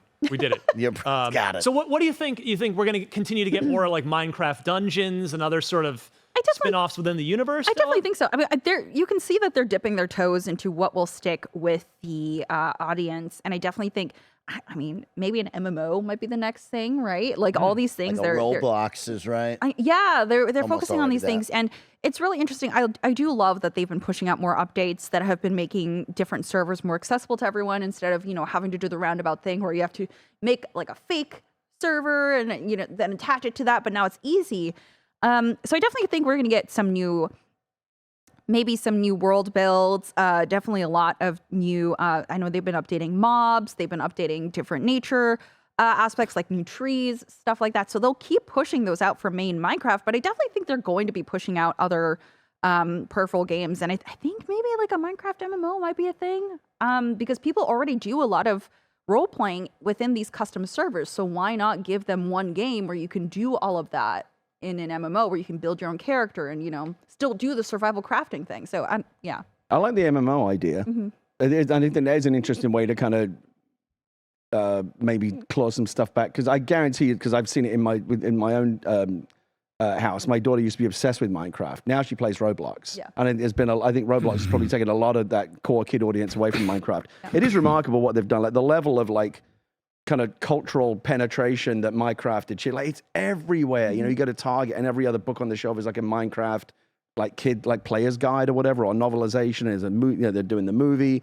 It's huge. And 5 years, I have no doubt at all. I think probably the safest prediction you can make is 5 years from now, Minecraft is still going to be huge. It's not going anywhere. It's going to continue to tap into whatever that is, that special sauce that hooked billions of children around the world is going to continue to be that. The question is, what else can they do? And I thought Dungeons was terrific. Legends, I don't know, that felt like less of a slam dunk, right? People were kind of more mixed on Legends, so it's not like everything they do is necessarily like a banger. But I think they will continue to iterate on the core game. I think they'll continue to experiment with these kind of one-off, genre extensions. Like what if Minecraft was this or that? Look at something like BattleBit, right, which is like a kind of Minecraft-esque Battlefield game. There's all kinds of different ways they can iterate. But I actually really feel that the long-term future of it, I really like the MMO idea. The only issue with that is the core audience is kids, so you have to be really careful with the social interaction aspects of that. It's interesting because I was going to choose as well, Stella, and I was actually going to go with, I really enjoy that they've been letting other developers play inside the sandbox, and I think we'll see a single-player one. Similar to what we saw with Telltale, kind of telling that story. I think they will figure out a way to make a single-player experience. Maybe you are at the heart of the story, which is already what Minecraft is, but I do think that they will figure out a way to make a single-player game is what I'd be looking for. The one thing I would also look for, in addition to what you guys are all talking about, is I think sometime in the next 5 years, I'd be stunned if Microsoft does not figure something out with one of the major studios and gets a Minecraft movie finally done. It's been talked about for so long. Next 5 years, I'd be willing to make an In-N-Out lunch bet, as we do on Unlocked, that there will be a Minecraft major motion picture. All right, we come to the end of round 2, and also then we'll bend back around for the start of round 3. So the next 2 picks go to one Gary Whitta. So I'm looking at this and I'm thinking, if I'm taking it seriously for a moment, like what if I had to pick something that 5 years from now I could feel like most assured that I'm gonna be happy with that pick, according to whatever metric that we've applied. Double Fine. Yeah, Because they sorry, Parris, because they never miss, they never ever miss. And and because they're a small team and they're agile and they put out, they come out of nowhere. Oh, here's another cute little indie game that's awesome. You didn't even know we were doing. They will probably release more games in the next 5 years than any of these other studios. So it's you can't go wrong. It's Tim. They're all brilliant over there.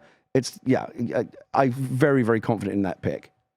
Well, not only that, this goes back to what Parris was talking about earlier with Obsidian, where Double Fine stands, I think, to your exact point, Gary. They have maybe the highest ceiling in terms of where they are now. Like, they're already a great studio, but they have, I don't think Tim Schafer would mind or would argue with me saying this. They've sort of struggled to survive. Yep. Over the last 5 years in terms of, Tim's talked publicly about, he hasn't really been able to spend a lot of time on creative because he's had to go basically door to door trying to get deals signed just to keep the lights on in the studio. There have been times over the years when obviously Tim is a genius, one of the most brilliant people in the industry, and Double Fine is a fantastic developer. And we should be grateful for the fact that they're still around, because there have been times over the years where, I'm like, how are they still going? Like, they can't be making that much money. Again, Tim's been very open about, the struggles. He had that catastrophic flirtation with EA back in the day, trying to kind of, they've got money, right? This will be good. No, it wasn't.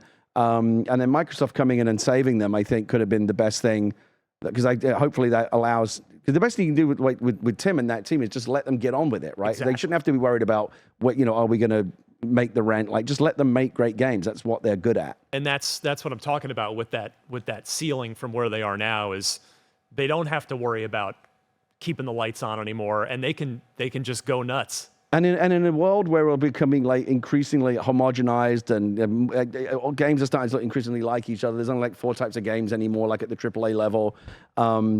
Double Fine is like one of the truly like idiosyncratic developers on here. Like, a Double Fine game when you see it, because no one else could have made it, right? They are truly their own, they're iconoclasts. They do what they want.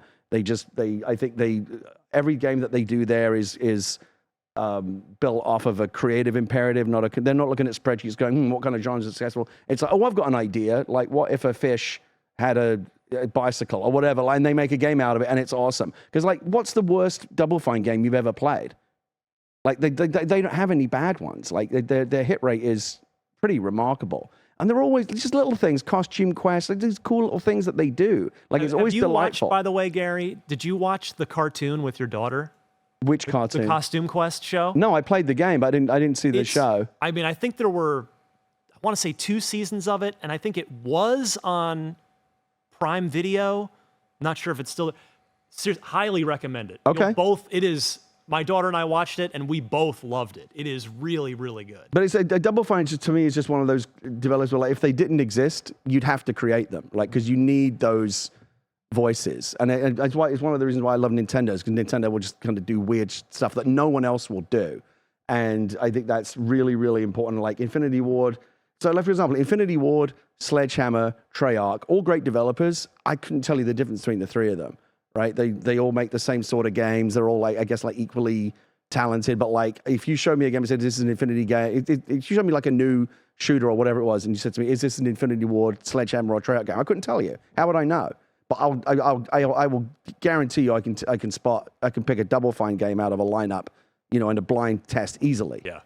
Parris, you were frustratingly, lovingly upset at that pick. I'm amazed it lasted that long. I thought someone else was going to grab it. I know you've got something to say about Double Fine, Parris. No, I mean, it's everything that both you and Gary have already said. It's just now that Tim and that team does not have to worry about the financials, and they can just literally go cook and make great games. I'm expecting some great things to come out of Double Fine over the next 5 years for sure. All right, we now move into round 3. There are still part of the fun of this exercise, at least as I intended it, was to sort of show how much talent Microsoft now has under their umbrella. And I mean, yes, they've purchased a lot of it. It's not necessarily been homegrown. There's kind of a New York Yankees approach to this. But the point is, like, there are a ton of great studios. We've collectively drafted 10 studios, and there are huge names that are still undrafted. So that just goes to show the strength of the portfolio that Microsoft has built. Or does it show you the weakness of those big names?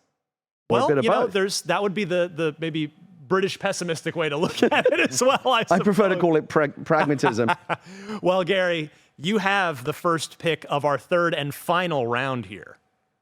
Yeah, I've got to do. I just remembered I've got to do 2 picks in a row. Yeah, that bit me earlier in the show as well. I found myself in the same quandary. It's nothing. It's nothing from the Activision stable, I don't think. So as you ponder here, I'll kind of mention some studios still on the table. Infinity Ward is still out there. Raven, who I talked about earlier, is still out there. You have 343 still on the table. Yep. The Initiative, who, seemingly a bumpy ride going on over there, but they're making a very sort of interesting in concept Perfect Dark game, first-person stealth. We have In Exile still on the board with a Clockwork Revolution, extraordinarily promising RPG there. Rare is on the board. Turn 10 is still on the board. Both Arcane. I decided to split the Arcanes because they just make different games. Yeah, yeah. They're effectively 2 different studios. I didn't think it was fair to maybe throw them all. Really, under because on my board here, they're listed as one thing. Yeah, we have another piece of paper for you. Oh, I got to look at how many pieces of paper do I have to look You've at? got Bloody hell. a lot of paper. Far back page. So that's kind of a quick overview of what's still out there here as we go to round 3. So, Gary, I turn to you now. Well, I was going to pick Arcane, but now you're confusing me by splitting them in 2. What's the difference between the 2? Which games go to under Austin and which games go under Should Leon? we just let him pick? Let me have we let Arcane. you pick one. Take Yeah. one. Why confuse it? I'm gonna just give you all of it. All right, we'll give you I'm gonna have. them all. I'm gonna pick Arcane, and I'll tell you why. All right. Because it may seem like a weird pick because we're coming off the back of their big flub, right? Redfall was not well received. It was a bit embarrassing, right? I mean, remember when Phil came on here to talk about the response to it? That made big news because Phil was very contrite about it. I think they were all a bit shell-shocked, and it was like a big punch in the gut. That was when we were talking about LCast, and the vibes are off, and it was a kind of a bit of a dark period in the middle of the year there for Xbox, because Redfall had been very heavily hyped, and it fell flat, right? Nobody cared. But I feel like everyone should be allowed to fail. And if you look at their preview, if you look at Prey, if you look at particularly the Dishonored games, Deathloop, those are all excellent games. So we know they can make excellent games. I think Redfall is the exception rather than the rule. I think that's the aberration. Yeah. And I kind of feel like as they lick their wounds and think about what's next, they're going to be more motivated than ever to like come back strong and show that they can still do it. I think, failure is I've talked about it a lot in the pod. I think failure is the greatest teacher and the greatest motivator to do better next time. My prediction is that whatever Arcane does next will not necessarily erase like the stain of Redfall, but they'll be like, oh, they're back and they're making good games. Like Redfall was the one that they missed. But I don't think like Redfall is like, oh, Arcane's not good anymore. Like they missed, but everyone misses from time to time. I choose to believe, maybe it's the romantic in me, but I choose to believe that Arcane can and will still do it. And in the next few years, you'll see them continue to do that. They'll come back. One of the things about the Redfall situation, Gary, was in the reporting that we got kind of in the immediate aftermath of it was that studio was basically not built to make a multiplayer game, and that was one of a number of problems. Do you think that they have made their first and last multiplayer game and they'll go back to doing what they did? Yeah, I remember reading about that. A lot of the developers internally were not happy about that because I think originally it was single player and they pivoted because that's where the trend lines were going. Oh, we want to be more multi. But the developers were like, I'm not excited about it. I think it was a bit of a square peg in a round hole. I think there was just like a fundamentally wrong decision that was made about what kind of game they were making at the foundational level. And once that die was cast, there was only so much they could do. I still have questions about why the game was allowed to ship in the state that it was. Like, it's either you knew it was that bad and you're negligent, or you didn't know it was that bad and you're incompetent. Which one is it? Like, it doesn't sound like a very kind thing to say, but like when games ship in that state, there's no excuse, and questions have to be asked and answered about why that was allowed to happen. I think one of the questions I asked Phil at the time was like, what do you do when something happens like this? Do you do like a whole post-mortem where you try to like pick through the rubble and like analyze what went wrong? Like, what can we learn from this? Right? That's the most important thing, right? What do you learn from this so this doesn't happen again? How do we come back stronger next time? I have no doubt that process has been, going on and probably is still going on. They're very aware that they really took an L with Redfall, but at the end of the day, the great games that they've made still vastly outnumber the one bad one that they've made. And I choose to believe that was an aberration, and they'll come back and like the Arcane that we loved from. I always think Dishonored is the games that I associate most with Arcane. Those games are so good that they'll get the vibes. The vibes will be back with the next game. That's my prediction. Excellent pick to kick off round 3. Stella, we go to you for your third and final pick here in our Xbox Studio Fantasy Draft. Yeah, I'll say 343 because they've been making huge strides. I mean, with Halo Infinite. You got him. Is it Parris? Yeah, I think they've been doing a great job. They've been showing how much they do care about the future of Halo. They have been able to learn from their mistakes and also just make up for the time that players have lost on, especially Forge. And they're constantly giving players more tools and always tweaking things. I mean, the reason I say this is because they actually took their battle pass down from 100 like smaller rewards to focusing on quality over quantity, and they pushed it down to 50. And still keeping the battle pass open so that you can go ahead and finish it whenever you want. And it's just really cool to see them adapt to the live service times and be able to kind of find their footing. So I feel like the future of Halo is pretty safe with them right now, especially with Infinite.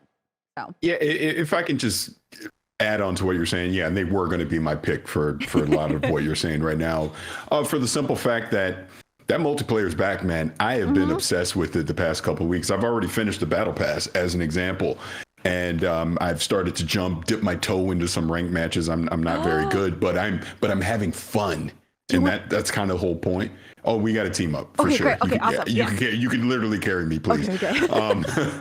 But the point on it is to everything. Yeah, 343 Halo Infinite obviously has had a rough few years, but here with Season 5 and them adding that Forge AI, I have found some incredible campaign levels that people have made already in the past couple weeks. So it just really excites me to think, what are they going to be doing 6 months from now when some of these creators have really had time in Forge with this AI stuff. So yeah, I think the future for Halo is bright. I am. I'm very confident that they've righted this ship, and I think moving forward, whatever the quote unquote next project is going to be, I'm going to be excited for it, because I think the new leadership over at 343 and everything that they're doing it the right way. And you made an excellent point about that battle pass. I think Xbox doesn't want me talking about this. My camera went out. But with that battle pass, it's quality over quantity now. And I enjoyed going through the 50 levels of that battle pass, and every time I got something that made more sense to me versus just getting things that I knew I would never use, right? So I'm very happy for 343, and I'm really looking forward to seeing what they'll do over the next 5 years. 343 is probably one of the most interesting development teams underneath the Microsoft umbrella right now, because there is a bad taste in a lot of people's mouths from what they have done from 4 into 5 into Infinite, right? We kind of look at this team of expecting more, expecting better, right? And I think, we can forget about the past and say, hey, here we are right now with a much better Halo experience. And hopefully moving forward, this team is on the right track, right? And it is hard to forget the past. And I am someone who looks at the game right now and goes, okay, what is it in the future? And so that's where the team excites me, of like, hey, we're getting on the right path. What can we do, right? But there's still so many big question marks. Can this team do it? Is this engine, that slip space engine, the correct call? Because we saw there was a lot of question marks with that and the development team and having people come help. Is this going to be the right move? You hope with the Activision Blizzard King, more teams can come in and help, especially with first-person shooter expertise. But where is this team a year, 5 years from now? Are we still on slip space? Are we on something else? Is this team still the dedicated Halo team? It's a fair question. Yeah, they're. By the way, I would have taken them if nobody else did. Yep. I would have drafted them at the end of the draft here. But Is yeah, this what other podcasts are like, by the way? Because I don't listen to any, but like we're having this like really interesting in-depth discussion about video games. It's like I have no experience of this. This is what like when you listen to other games. This is what Are you talking crap about your own podcast that you do every week? No, mostly me, because like when Xcast episodes go completely off the rails and just end up being about nothing, it's because of me. And Mike and Parris do their best, but I'm just sitting back and listening to this like erudite conversation, thinking, "Wow, I should listen to like is this what like Unlocked is like? Because that sounds really interesting." I listen every week. You listen to Unlocked. Yeah. I should start listening to it. Some great Xbox podcasts out there. It's almost like we have a veteran host or something. Yeah, it's like right? a professional. I'm not saying I'm any good. I'm saying I've been doing No, it for a while. I'm saying you're good. Oh, I appreciate There it. you go. The 343 thing is interesting though, because it really wasn't. It's amazing how fast the narrative changes, right? It really wasn't that long ago. You'll remember in Parris as well that we were sitting there saying like the vibes are all wrong. Like should they? And we were having like these really kind of doom mongering conversations about Halo. Like should they just like wash their hands of Infinite and reboot it and move on and do something else? Like they're really in a slump right now. How do they get out of this mess where people weren't responding to the seasonal content and player base was drifting away? Remember 343? They lost a lot of their top people over the course of the project leads and so forth. I remember thinking like, man, they're in a bad shape. And I don't know if it like fixes everything, but it seems like this one, I know Parris is loving it, this most recent season seemed like it fixed a lot of the things that were off. So like the ship has turned around very quickly. Like you never know what's going to be around the corner with these live service games. I'm still stunned that we haven't gotten campaign DLC. I know that wasn't really in the cards, but like when you look at it, right, when you think Halo, it is stunning that we haven't had a conversation. We haven't looked to do this. We haven't tried to do this because they've been behind the 8 ball, just trying to get us to where we are today. But I am wowed that we don't have a Halo Infinite Hivebusters scenario, which is a 2.5-hour experience, maybe a mini island of some sort with Blue the open world. Team was referenced in the audio It's log. crazy, Ryan. I am someone who says I don't know why I don't have more campaign gameplay experiences here, especially if it's a platform. Mike, I'm going to tell you right now, and again, obviously we know nothing of what a 343 is officially going to do in that aspect. But again, some of these campaign forge maps that I've played already, like there's one that I did. It was like you have to infiltrate the Banish, like this whole Foundation based, and it's just chaos from the moment that you come in. And it's some of the most fun that I've had from a PvE standpoint in Halo in a very long time. And this is just a community doing it. So I'm holding out hope that we will get something official from 343 as far as campaign goes, because I think now they have the opportunity with these Forge tools to be able to do it in-house and give us something unique that, you know, we obviously have not had yet, you know, from the Infinite campaign. So I think we might. And my camera went out again, so maybe I'm wrong, but I think we might. So I mean, it's got to be better than Spartan Ops, though. Yes. If it's like a Forge AI thing, it's Spartan Ops was a a valiant attempt, but it wasn't it. I know I'm always a little more critical, but I do believe in that team. I do think they have the resources. They do have the help. I think they know. We've said it a lot. Their backs are against the wall. They're trying their best, right? But like this is a team that I do believe in. I do know from what we played of Halo Infinite, it is a blast to play moment to moment. Absolutely. The content wasn't there, so they're on the right path. I do believe in 343 5 years from now. So that's the thing. When you think about this 5-year time horizon, like what do you expect them to have done 5 years from now? 343 is one of these like weird studios where it was created to do one thing, right? It was to make Halo games, right? Same as like Coalition and Gears of War and other studios. They just make one. That's it. You make Halo games now. 5 years from now, like what's the reasonable expectation? Maybe they are outsourcing the PvE stuff now to the community and say we're not going to build campaign DLC because it's too much time and money for things that people play once and move on from. Unlike multiplayer where you can just like reiterate it for forever. Like aside from just continuing to do seasons and iterate on the multiplayer and continue to kind of finesse it and maintain it and make it better each season, hopefully, and keep players interested, what else is it reasonable to expect? Would they release something new? There's not going to be another major single player Halo game in the next 5 years, but what might there be? Like you said, like campaign DLC or something that isn't just here's the next season. I think we probably are about 5 years away from whatever Halo 7. Yeah, I think we get a new one. Yeah. Okay. I think we move away from this 10-year platform and we get a new one. Yeah. Right. Which, again, because to your own point, Gary, great point is they lost a lot of key people either through just departures or there were some layoffs as well. Microsoft 343. So they've got to decide, are we going to build this thing by promoting internally and sort of cultivating and betting on our own internal young talent that's still here, or are we going to bring in, are we going to go sign some free agents? Basically, we're going to bring in some talent, which they kind of did with Infinite, and again, at least campaign wise, with a lot of success. Like Paul Crocker, who I got to talk to when we went up and did an IGN first month of coverage, like our cover story thing before the game came out, and Paul Crocker was a guy who was one of the leads on Rocksteady's Batman Arkham trilogy. So there were some people with some decorated resumes that are now no longer at 343 for one reason or another. So yeah, it's going to take them some time to rebuild the talent, either internally, externally, or some combination thereof. And to your point, Mike, is they've got a tech decision to make. Yep, because big tech we've heard decision. a lot about. Now, granted, to be fair, it's kind of internet scuttlebutt. We don't know quite where the truth ultimately lies, but are they going to ditch Slipspace for Unreal? That was sort of the rumor. Is that the way they're going to go? Because the word on Slipspace was not that it's bad technology, but that it was taking forever to onboard contractors and other people and get them up to speed on the tools, which slows down the progress of the game dramatically. And do you go with something like an Unreal that we know Unreal 5 looks good? And if you do that, can you make it feel like Halo? Because I think we'd all agree, as people that play a ton of Halo, there is a feel to Halo, which is in part a tech thing and I guess part design thing as well. I don't quite pretend to understand the full recipe there, but yeah, there are some big decisions to be made. But yeah, I'm of the opinion that the Halo 7, whatever that is probably about 5 years away, or roughly the start of the next console generation. Okay. Where do we leave off here? Stella's went with 343.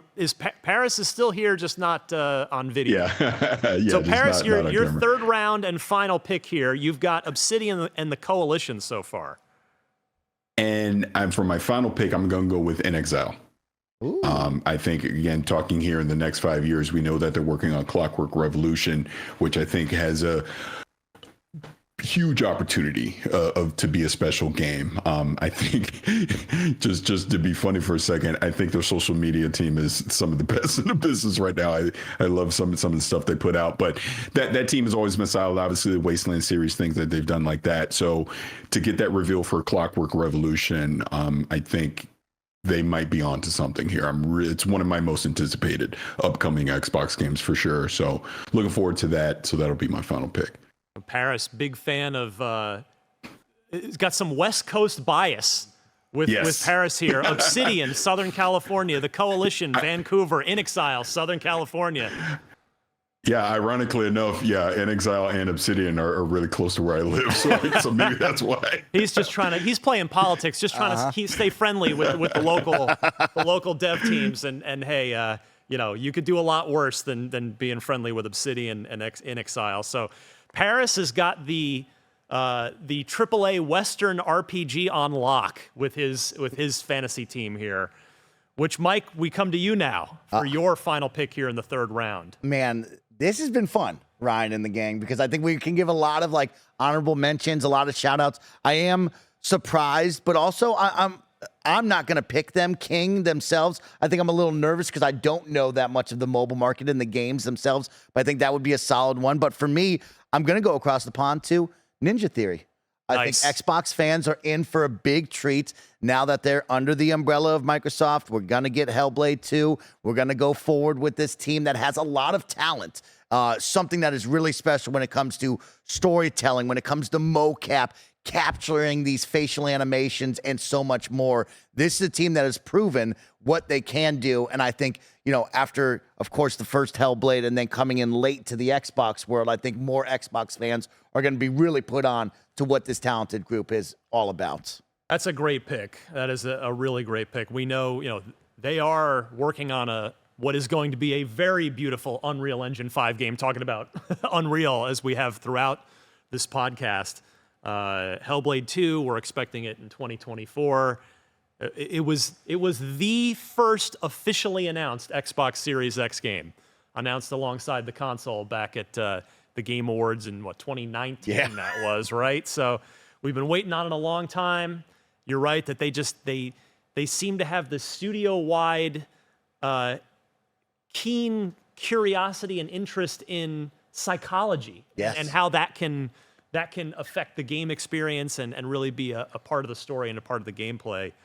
So I love it. What is happening with Project Mara? Because they did that really interesting reveal of it back in the day, and they talked about how it was going to speak to kind of mental health and stuff like that in a way that perhaps took it even further than Hellblade did. And I remember thinking, wow, this is really interesting. I think because I like the pick. I was like, there's no way it's coming back to me before the last one, before Ninja Theory goes.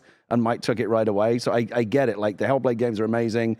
Technical showpieces, right? They look incredible.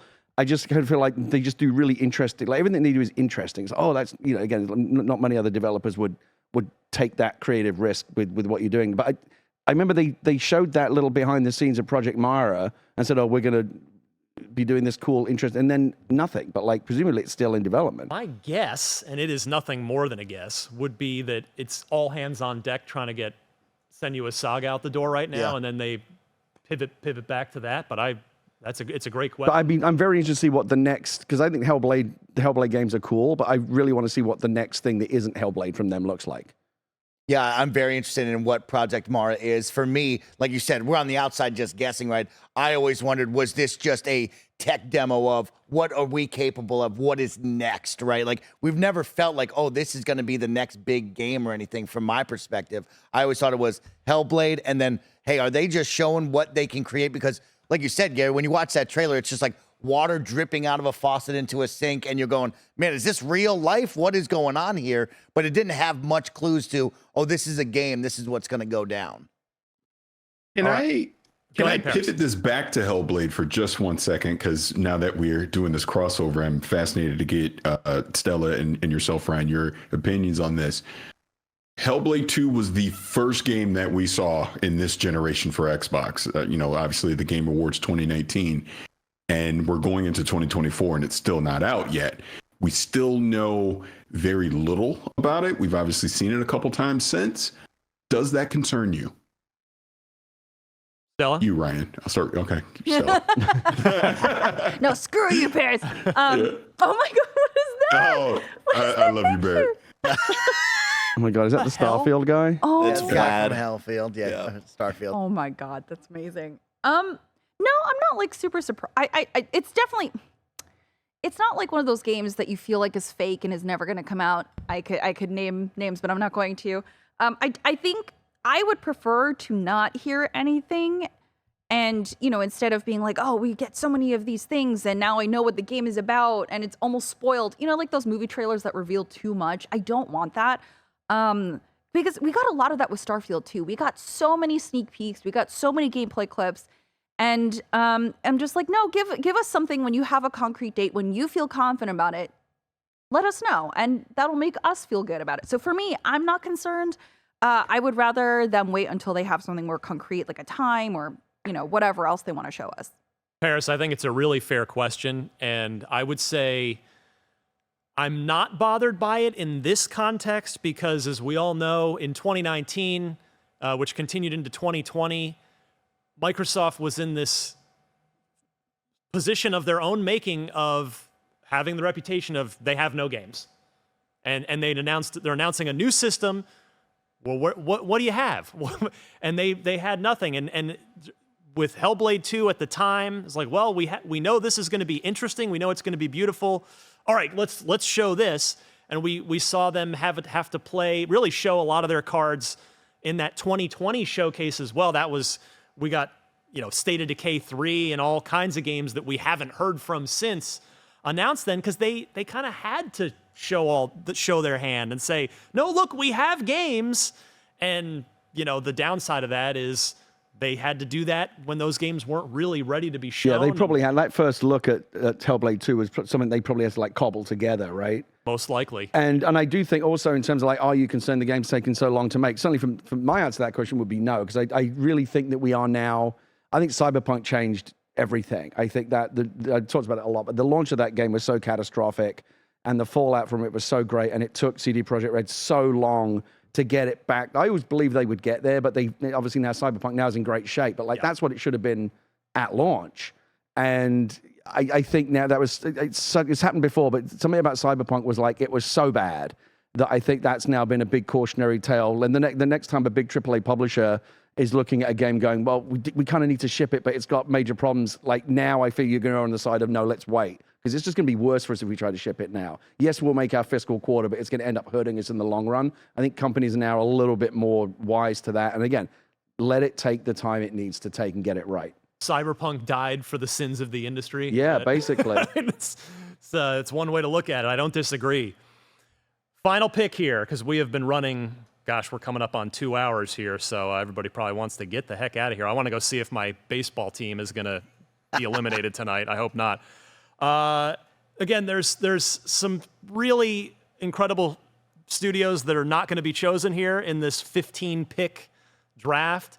And, I'm looking at this, I'm like, is turn 10 really going to go undrafted? I was going to say, but by the time this is done, and obviously we had the last round of picks to go, is there going to be one studio that's all this talk about Activision Blizzard being acquired, and in this whole thing, they didn't pick this studio that will be considered one of the biggest ones? Well, I'm going to go over, after I make my pick, we'll go over who got, from which division, who got chosen here.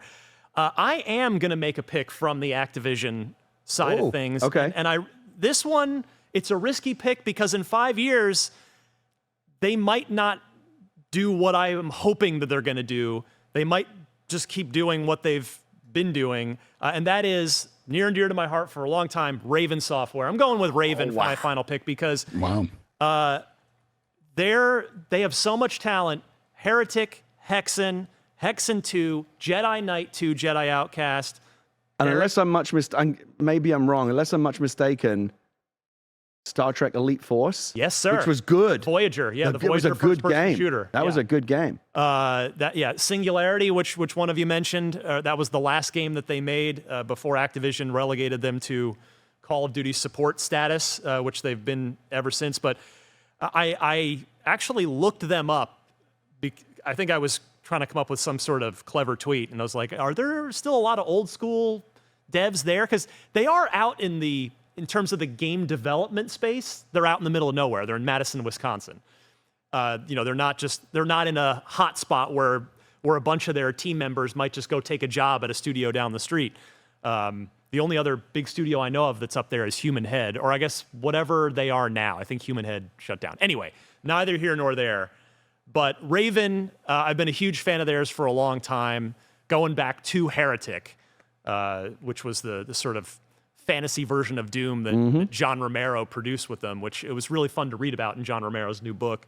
So I am choosing Raven with my final pick on the hopes that with Phil Spencer wearing a Hexen t-shirt on stage at this year's June showcase, that Raven is going to be unlocked and said and told, what do you guys want to make? You don't have to just be the support team on Call of Duty anymore. If you want to do something, let's do it. So I'm taking Raven with my final pick here. I'm sure at least one of you probably thinks I'm insane. No, I was actually looking at Raven, but for the opposite side, because of Warzone. I think that we've learned a valuable lesson in Warzone 1 into Warzone 2 of switching development teams and letting getting more hands affect the gameplay of itself really changes the landscape of where Warzone was and needed to be. And I think that Raven now has the opportunity in the next 5 years to try to solidify Warzone. I think there's a question in this boardroom of, what is Call of Duty Warzone? Can we still ride the high of battle royales that are still hot, but a little bit of waning, right? But how do we balance that with DMZ? I think there is a big question for Raven of, can you make Warzone what it once was? And can we right this ship? If you were to be full control, no other Call of Duty's affecting it, can you focus and make this a great battle royale that it once was and needs to be? That's interesting. That's why I didn't choose Raven, actually, because I was looking at them, and I don't feel like battle royales are going to survive much longer. I mean, they'll be there, but they're just not as interesting to people anymore. They want to be able to get in a game where they're like, hey, I can get in. If I die, it's not the end of the world for me. I can go and respawn and come back. So like multiplayer is better, but also multiplayer now costs money. But that's why, Halo Infinite's doing pretty well because it's a multiplayer game and it's free. And all of these free-to-play games that might be coming out, like the Finals or whatever, like Hyenas was supposed to be something like that. I think people are looking more towards that. And battle royales are just getting very tired. People are just getting tired of live service games. And I think Warzone is a part of that. Granted, it does do some different things with DMZ, which is a huge, huge plus. But that's the reason why I didn't pick Raven, because I was like, I don't know what battle royales are going to look like in 5 years. Well, in that sense, you and I are kind of on the same page in that I want them to go make new things and go make other things, and you think that they might not be making what they're making now soon anyway. So I think we are aligned on this. All right, so our final standings. Great draft, everybody, by the way. That was great games. Great developers. Gary Whitta. What did I go with? Remind me. Machine Games. Yeah, I remember that. From the Bethesda side of the thing. Double Fine. Double Fine from the Microsoft family, and Arcane back on the Bethesda side. Right. So strong lineup for Gary. I kind of regret not picking Blizzard. By the way, nobody picked Blizzard. Mike did. Sorry. Mm-hmm. I kind of regret not picking Blizzard, though. I kind of wish You're a Blizzard I'd guy. done I that. am surprised you didn't pick it. I might. If I could call an audible right now, I might swap one out for Blizzard. Because I want to believe that they can get their mojo back. Well, you'll have to make a deal, trade draft picks with We'll have to Mike. go out to dinner. We know it's doable. Yeah. Stella took Treyarch from the Activision side of the business, Mojang from Microsoft, and also 343 from Microsoft. So a couple of shooter houses there, and then the Minecraft maestros at Mojang.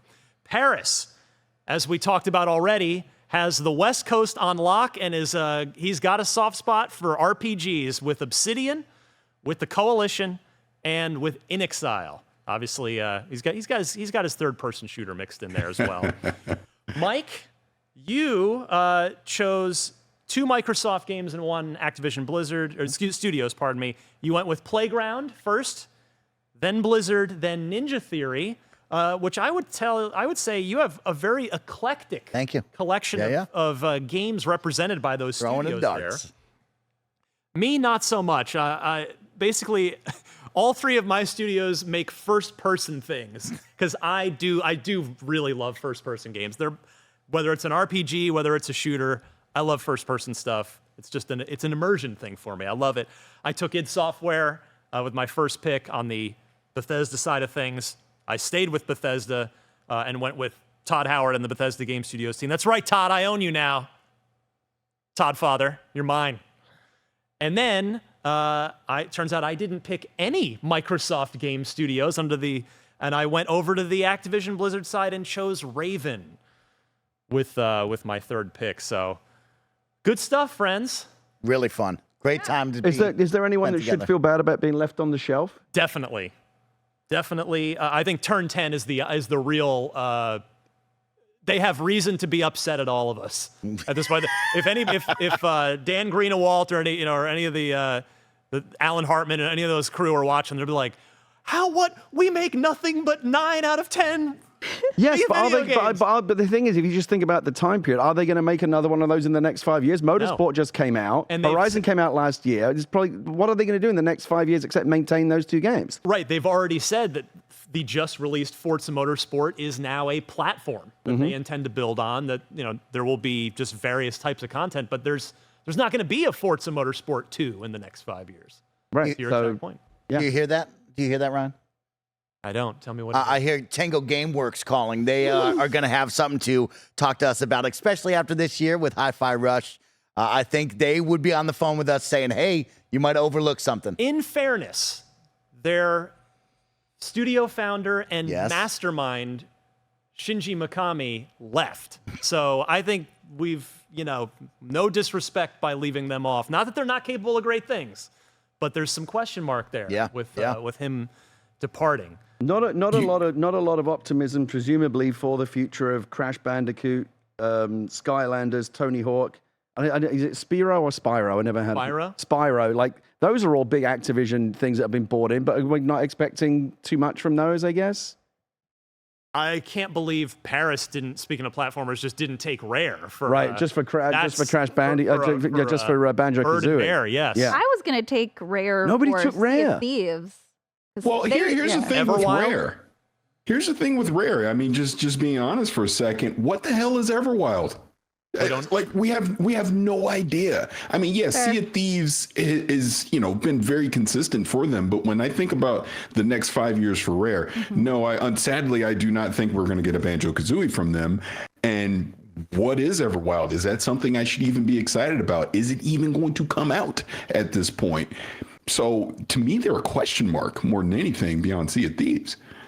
I have a question about this little map that we were given out. Why is Perfect Dark just kind of sitting on its own without like a studio attached to it? Is that because nobody knows who's making it at this point? That logo has initiative inside of it. Oh, okay. Small. Oh, it's very, very small. Does Okay. it have the Crystal Dynamics logo? Right, exactly. Add that in there. Yeah. I mean, it should be, even though they're not a Microsoft studio, they're the development partner. That's a on that fun one. team to look at it as well, right? Of like, what is next for them? What is going on over there? Yeah. Will Perfect Dark land? And then what's beyond for this group? It will be very interesting. Are they going to stay small and agile and work with other groups? Will they stock up and be their own team one day? What's going on over there is a great question. It is a great question.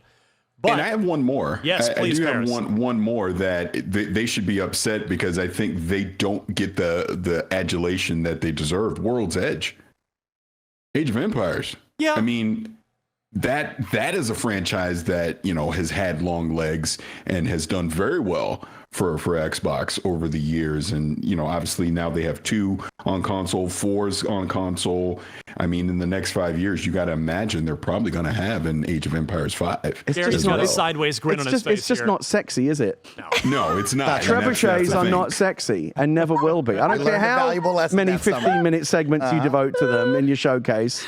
Trebuchets will never be sexy. I'll get a little more interested if World's Edge decides to. I know World's Edge is like all about Age of Empires, but give me a Halo Wars 3. I would like that because I really like. Great call the out. first Yeah. Oh, yeah. here comes a. I've summoned the Trebuchet. Trebuchet video. It's Way to go, Gary. The infamous Trebuchet video. It's is an back. especially tall one just for Oh you. my gosh. I remember when they first showed us, like, how much longer are they going to keep talking about Remember this? when this was the thing that they put in Xbox showcases because they didn't have any games to show us? And look how far we've come since then. Hands-on history Those were was the good, days. though. I'll give them kudos to that. Sure. That campaign with the hands-on history, make it fun. Learn. All right.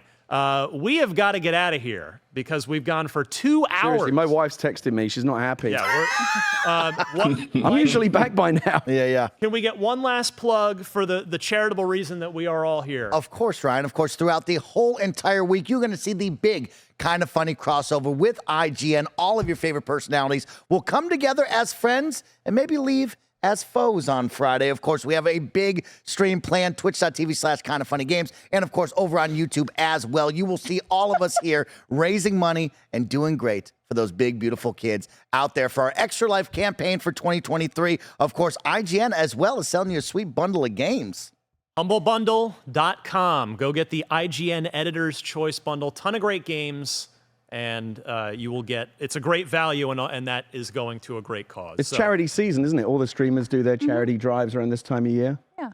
We have arrived indeed. So, for the great Gary Whitta, the stellar Stella Chung, the perfect Parris Lilly, the stupendous Snowbike Mike, and me, the old guy at IGN, at least these days, Ryan McCaffrey. This has been the ultimate Xbox podcast crossover. Podcast Unlocked, KindaFunny Xcast. We will see you at our regularly scheduled times each and every week on your favorite video services and audio podcast services. Thanks, everybody.